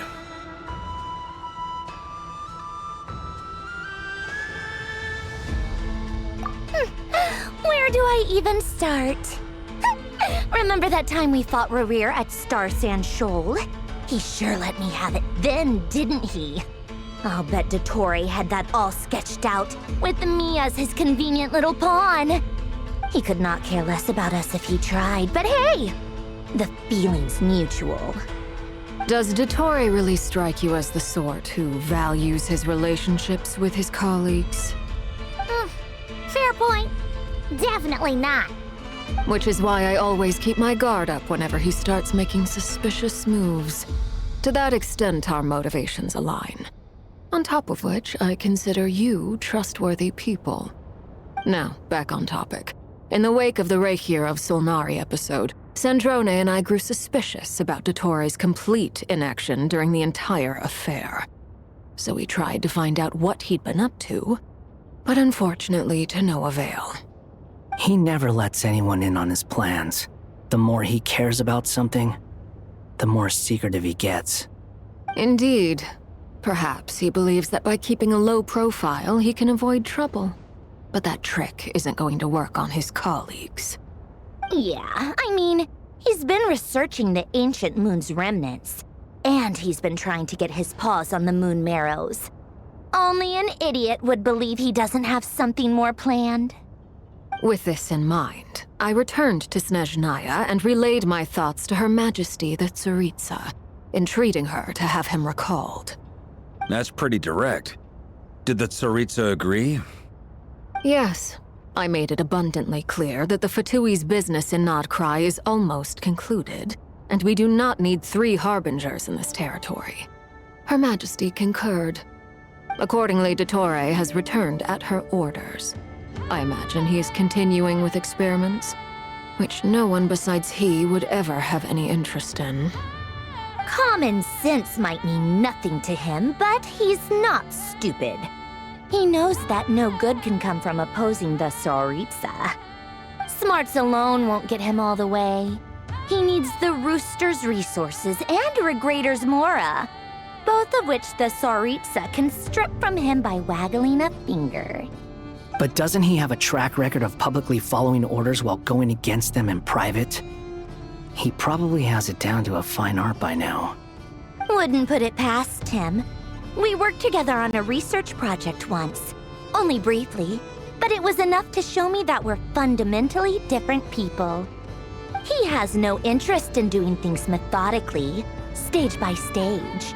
His thoughts jump all over the place, and the moment his curiosity is satisfied, or he gets the results he wants, he disappears.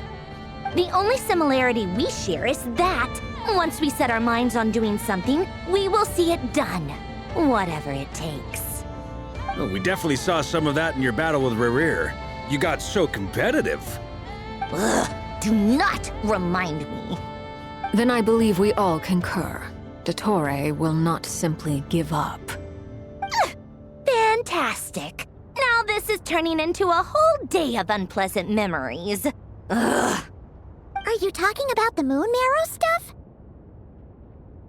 He also strikes me as the kind of person to disregard experimental regulations, ruin all the equipment, and go way over budget. Then leave the first person he can find to deal with the fallout. Exactly. This one time, he was running some high-temperature experiment and the substance exploded. But does he care? No. He orders his subordinates to open the device so he can observe the results. which causes the gas inside to leak out. That gas was poisonous! If I hadn't been there, who knows how many people might have died. And after all that, he left while I was still cleaning up after his mess. What a waste of time, he said. Waste of time? The nerve! He wasted my time! You've been bottling that up for a while, huh? Hat guy, I must say, you seem awfully familiar with internal Fatui affairs. Especially when it comes to Dottore.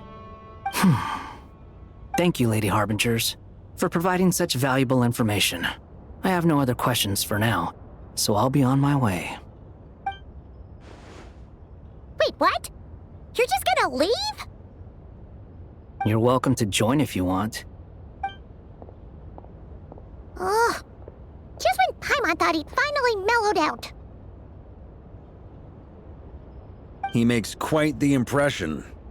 I'll say. I've met tons of headstrong people, but not many of them would join me in bad-mouthing Dottore. Anyway, back to the main agenda. Barca, you said that Columbina has gone missing? Or rather, disappeared. Yeah. We're working on building a connection between her and this world. The simplest method is to find out her real name. I've actually asked her that question before, but she said she didn't know. Considering our relationship, I doubt she was lying to me. As far as I recall, she was never dispatched by Her Majesty to claim a gnosis or anything like that. The Tsaritsa's plans had long contained a place specifically for her. I always thought that was weird. What could she do that the rest of us couldn't? Knowing what we do now, it's probably something related to Kavaki, right? More than likely. When she first arrived, Columbina would often go to Her Majesty and ask when she could start the task assigned to her. But Her Majesty always gave the same reply. The time has not yet come. So she spent her days in Snezhnaya doing basically nothing. The Tsaritsa has summoned a beautiful blind maiden to be a harbinger, giving her the third seat by virtue only of her enchanting voice. It was a dumb and stupid rumor, but the reality of the situation made it hard to refute. And what happened after that? I imagine she stopped caring. She no longer seemed to care why she had been recruited, and Her Majesty never gave her any missions, so she just continued to sing in the flower garden. For my part, I was busy. So busy, in fact, that watching someone be that idol had me fuming. But still, I got the sense that she had long been used to a life of other people claiming she was needed when she wasn't. I just felt that having a place to stay would cost me something eventually. And so I waited quietly for the day that I would have to pay the price. And on the other end of that spectrum, you had me. Someone once told me that I had the lousiest work and the toughest luck. That's a good way of putting it. I forget who said it, but those words have always stuck with me.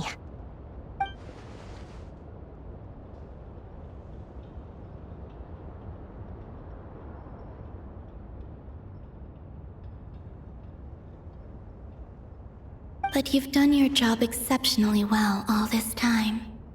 Because at heart, you are a conscientious person. What is it? Something come to mind?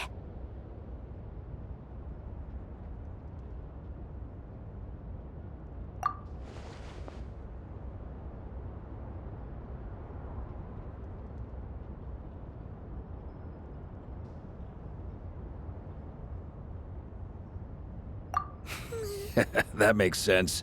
Nothing screams "you are needed" like your name shouted from across the town. Well, good luck with it. But if you ask me, Colambina is still the most shoutable name. I'm just so used to it now, after all the arguments we've had. I can't be bothered trying to remember another name for her. Nor I. Sandrone. Harlequino.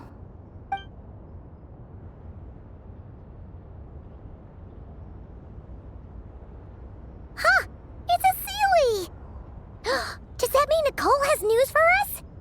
Ladies, I thank you for your hospitality. If the chance ever comes up, I definitely owe you both a drink sometime. I'm sure it will. You can make your own way out.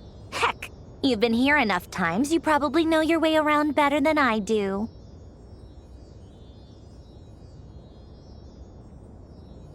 Okay!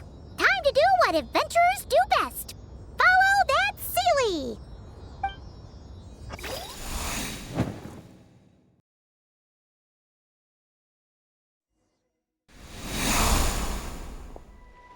Here you are.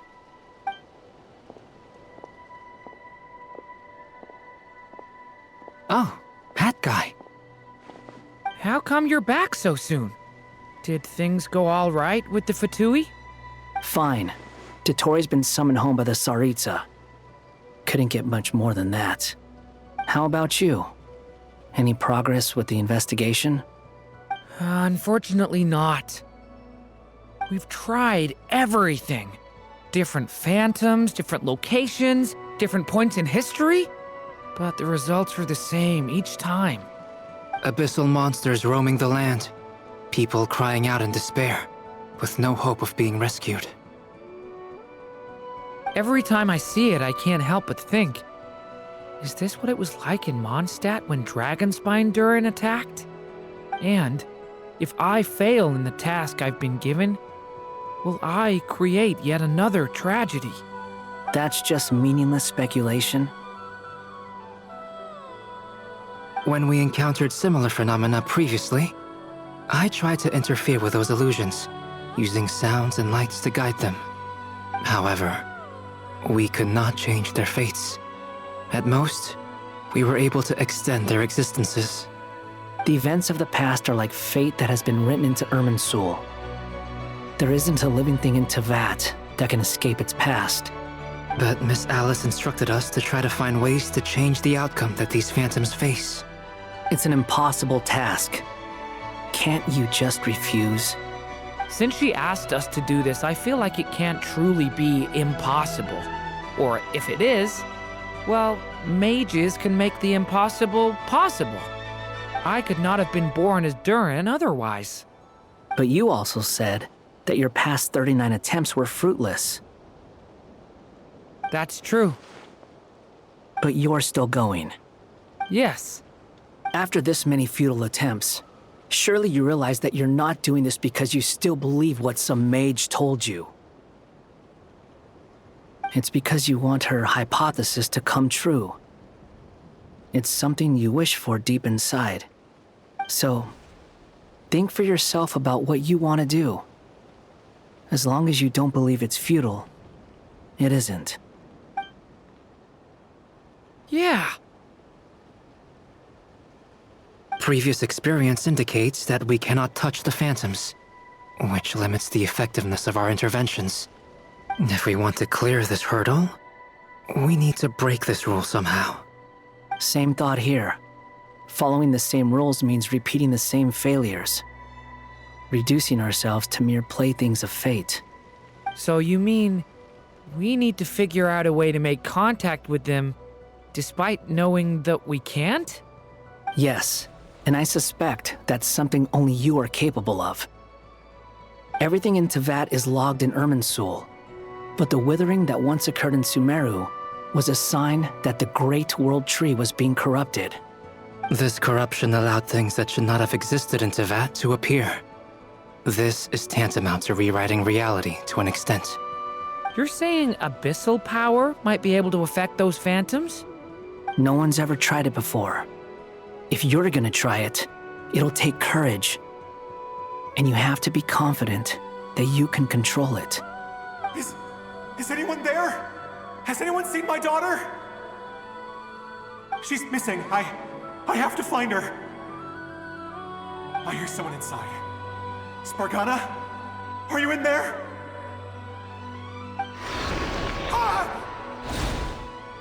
If I can use my abyssal powers to warn him that there is danger here, maybe it'll change his decision. Maybe he'll stay away. Yes. The important thing is not the nature of the power, but rather how you use it.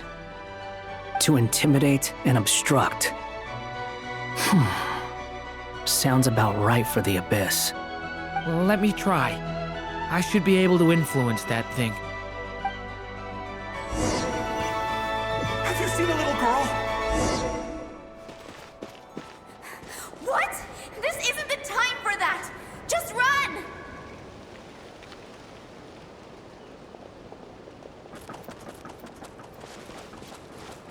I hear someone inside. Spargana? Are you in there?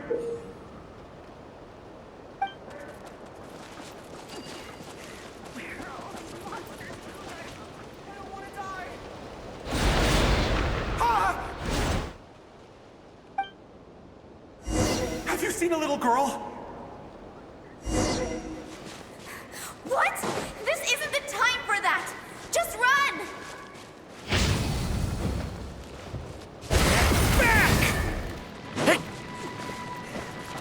I hear someone inside. Spargana? Are you in there? What is this? Looks dangerous. I should get out of here.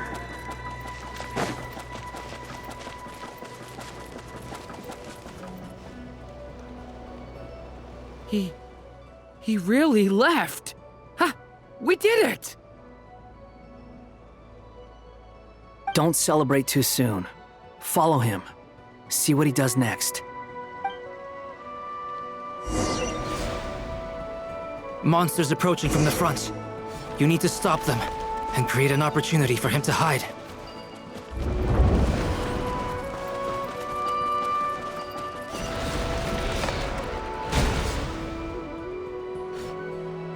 Help me!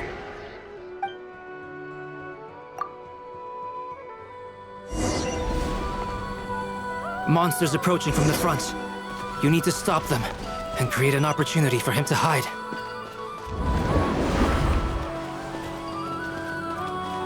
No! There's monsters ahead!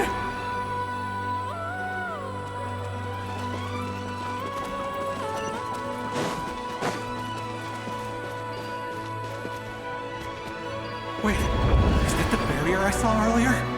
Why is it appearing now? It's as if someone's controlling it.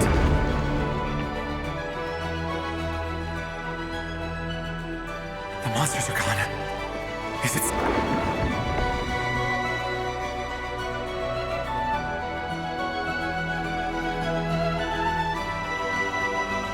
The barrier's gone too. How odd. Anyway, I guess I'll keep going. Quickly, let's keep up.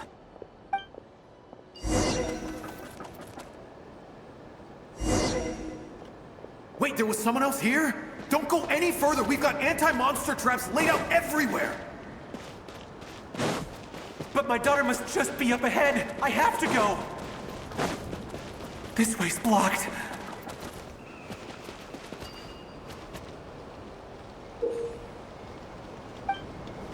We might be able to use...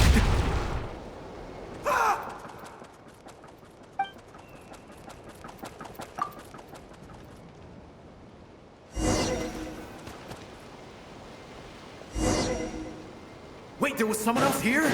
Don't go any further. We've got anti-monster traps laid out everywhere. But my daughter must just be up ahead. I have to go. This way's blocked.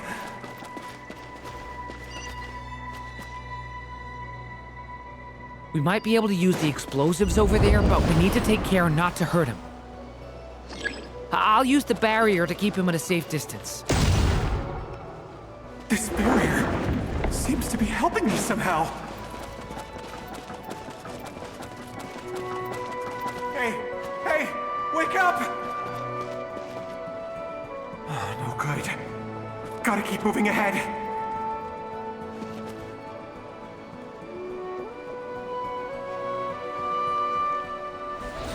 So many monsters!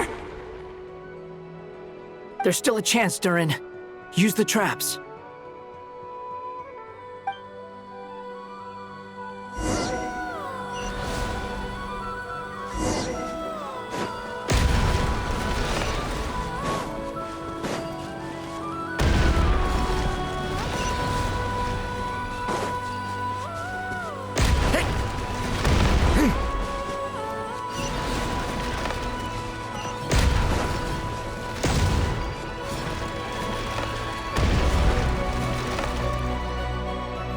This is a new development. I've never seen this happen before. We might just be able to save this person.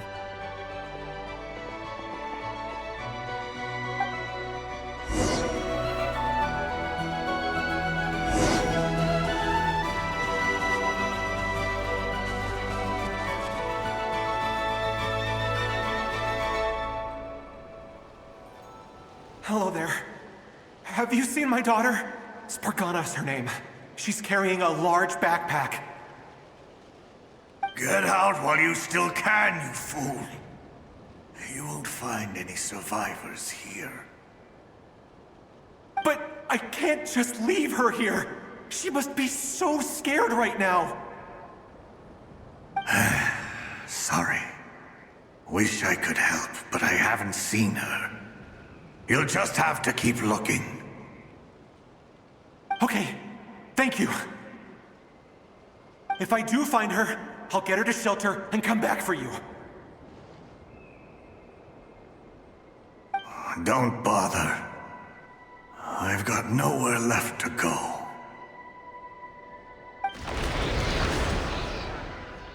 What's that noise? Monster! No, if he goes inside, he'll be walking into a trap. Let's try this once more. This time, we have to stop him.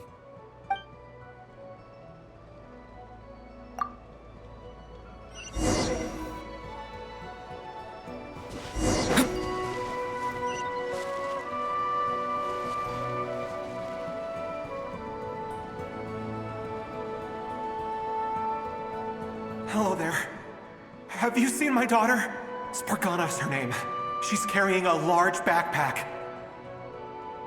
Get out while you still can, you fool. You won't find any survivors here. But I can't just leave her here. She must be so scared right now. Sorry. Wish I could help, but I haven't seen her. You'll just have to keep looking. Okay, thank you. If I do find her, I'll get her to shelter and come back for you. Don't bother. I've got nowhere left to go.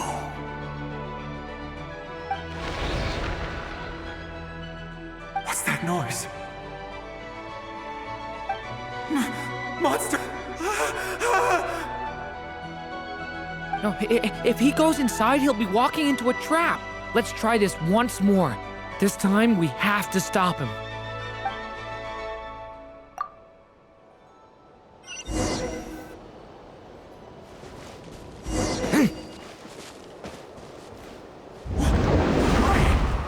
How will I know where Spargana's gone like this? You know what? I'll trust this strange barrier.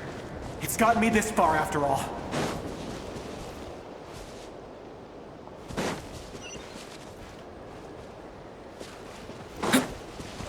Spargana, are you there?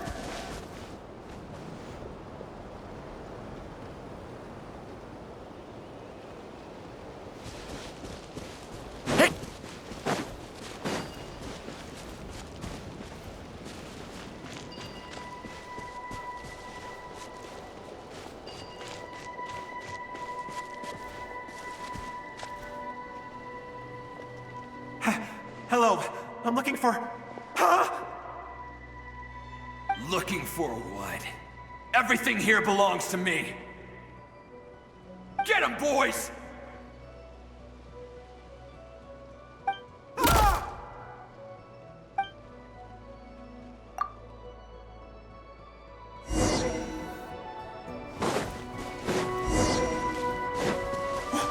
Why? How will I know where Spargana's gone like this? You know what? I'll trust this strange barrier. It's gotten me this far after all.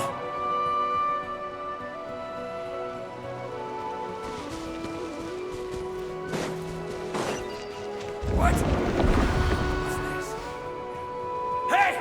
Let us out! Spargana, are you there?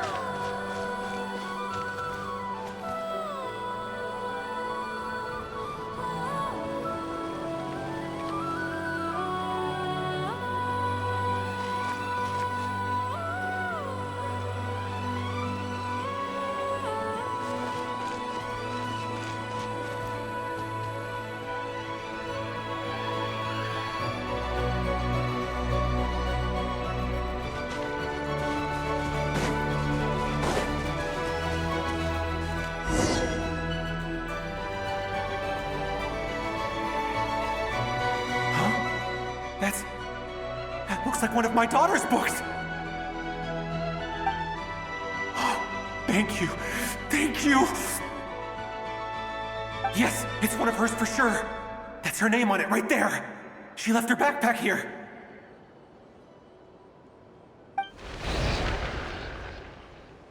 Durin, just like last time. Use the explosives.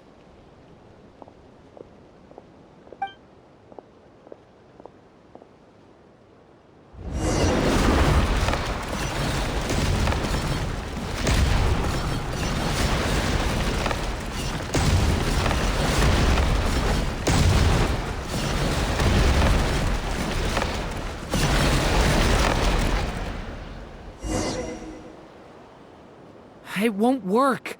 There's not enough left. If he makes it in, he'll die. But then, this clue could be the key to him finding his daughter. It might not be the only one. Better he misses that clue than loses his life. I guess so.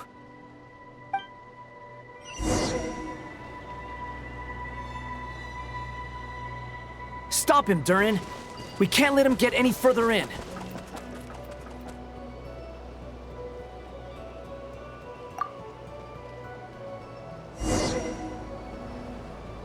It won't work. But then, this clue could be the key to him finding his daughter. It might not be the only one. Better he misses that clue than loses his life. I guess so.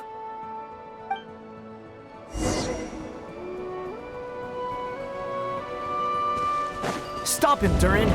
We can't let him get any further in. That's my daughter's book! She's passed this way! Why? Why won't you let me go in? I've searched and searched and searched just for this! But how will I find her without any clues?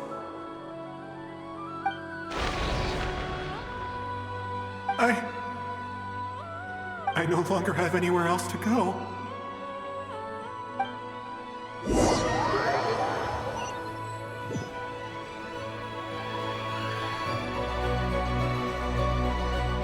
I'm sorry. I'm so sorry. He refuses to go anywhere else. Whether he opens this door or not, all that awaits him now is death. We couldn't change his fate. Albedo? Hat guy? Let's try one more time. I don't know how we're gonna do this, but I don't want to give up either.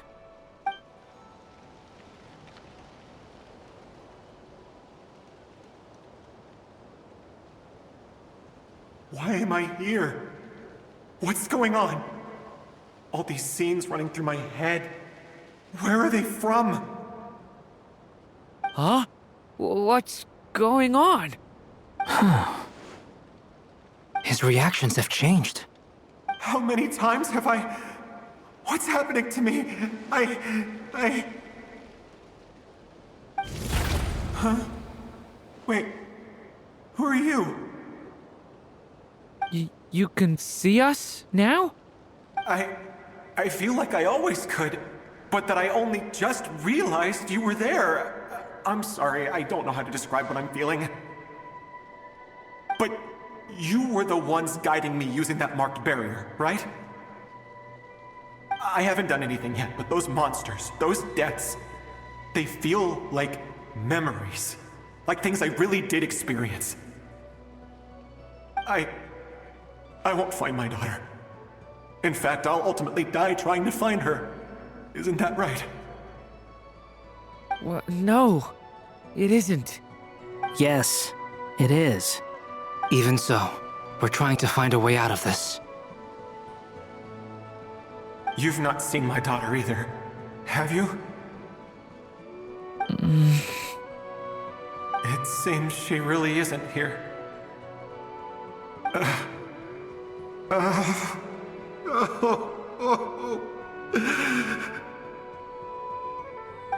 I'm sorry we couldn't help you.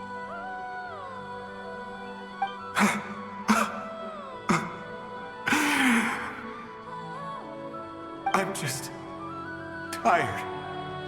Maybe this is destiny. Maybe it doesn't matter how hard I search. How long do I have left? Experience says 15 to 20 minutes. 15 to 20. Thank you for all your help. Let's rest a while. You look exhausted too. Now's not the time for you to start pitying us. It's not pity. I'm just realizing that I've only got 10 or so minutes left. You know?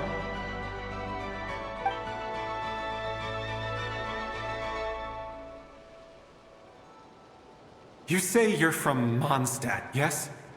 A place with windmills, where people enjoy limitless freedom? And you're from Sumeru, where they've built an academy into a giant tree? Yes. It seems you've never heard of either place. Those names are unknown to me, I'm afraid, yes. Have you heard of Hyperborea? I have, but I heard that it was destroyed in the distant past. I see. That was where my ancestors once lived. What about Delphi Pytho? Was it later rebuilt? I've never heard that name. Then what about Sal Vindaknir? I have seen that name on stone tablets on Dragonspine.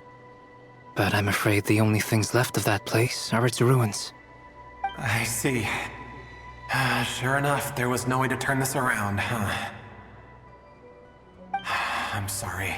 I was the one who asked to chat, but it seems like we're too many ages apart. There's barely any common ground to start from. It's all right. We did hear something new, at least. From how you speak of your lives, things must be going all right for you, I guess. They are. Mondstadt is a place of freedom and happiness. There's a lot of good people in the church and the Knights of Favonius, and even outsiders find that it's an easy place to feel at home. We have festivals a few times a year. Everyone gets together to drink, sing, and be merry. Sumeru is a lot more uptight. Not really the kind of place where you can relax. It's a nation fraught with problems wherever you look. But if all you want in life is to seek knowledge, I guess it's pretty much paradise. That's wonderful. In other words, after this all-devouring black tide passed, humanity did not merely avoid extinction, but rose to build prosperous civilizations anew. I mean, I can see you all right now. That must mean the future isn't a total mess, right? That's true. Well, time's almost up. Let's part ways, I think. Might be best if you don't waste too much time on me. The chances are slim, I know, but I'd like to spend these last few minutes looking for Spargana. If things work out, I'd love to tell her about what I've heard. May we meet again. Well, or not, most probably. In that case, may your wishes come true.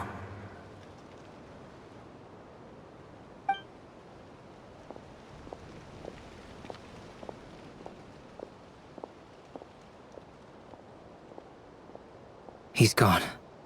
In a few minutes, he will meet the end that was his to begin with.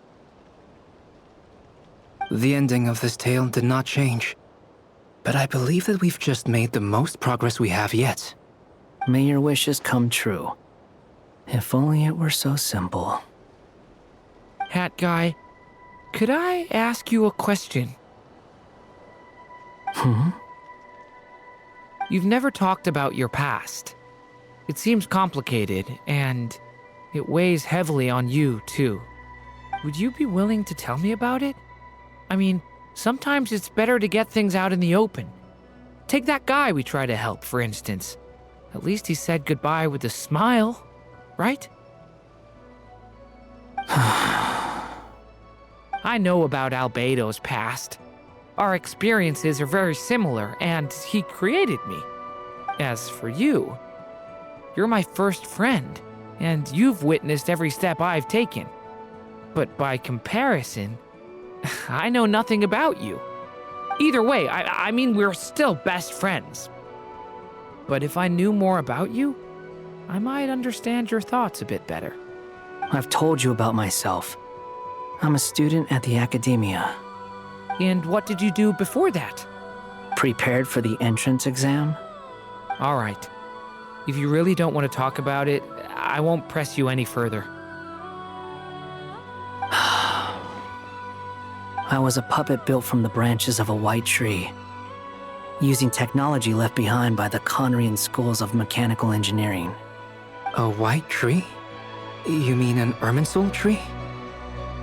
Yes, a branch of Irminsul that was once connected to the main tree.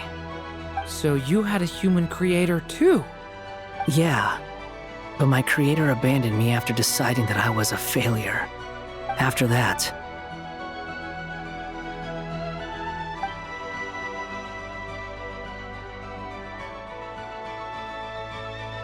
Durin, resisting the influence of the abyss, suppressing the urge to destroy, trying to do the right thing. None of these things are easy. But no matter how hard they are, trying to rewrite past wrongs is far harder. You asked me if you would create a new tragedy if you failed. I told you there was no point speculating about that. But the real answer is, yes, you absolutely will. That guy. But at least you've got people here to help steer you away from the wrong path. So, just keep aiming towards the light. I will. I promise. All right, break time's over. Hello? Durin speaking. Hello, friends, it's me! What have you been up to, I'm detecting some unmistakable fluctuations here at the border. The amplitude isn't particularly high, but they're completely different signals from the ones before, and the scale is comparable to those I've detected previously. Alice, we were unable to save that person. However, he appears to have retained a portion of the memories gained through that cycle, and was able to hold a conversation with us. I see. Well, that is rather odd indeed. It definitely merits further attention. Could I trouble you to keep trying the same approach? I need to gather some more data. Counting on you. I should probably have Nicole come and check this out as well.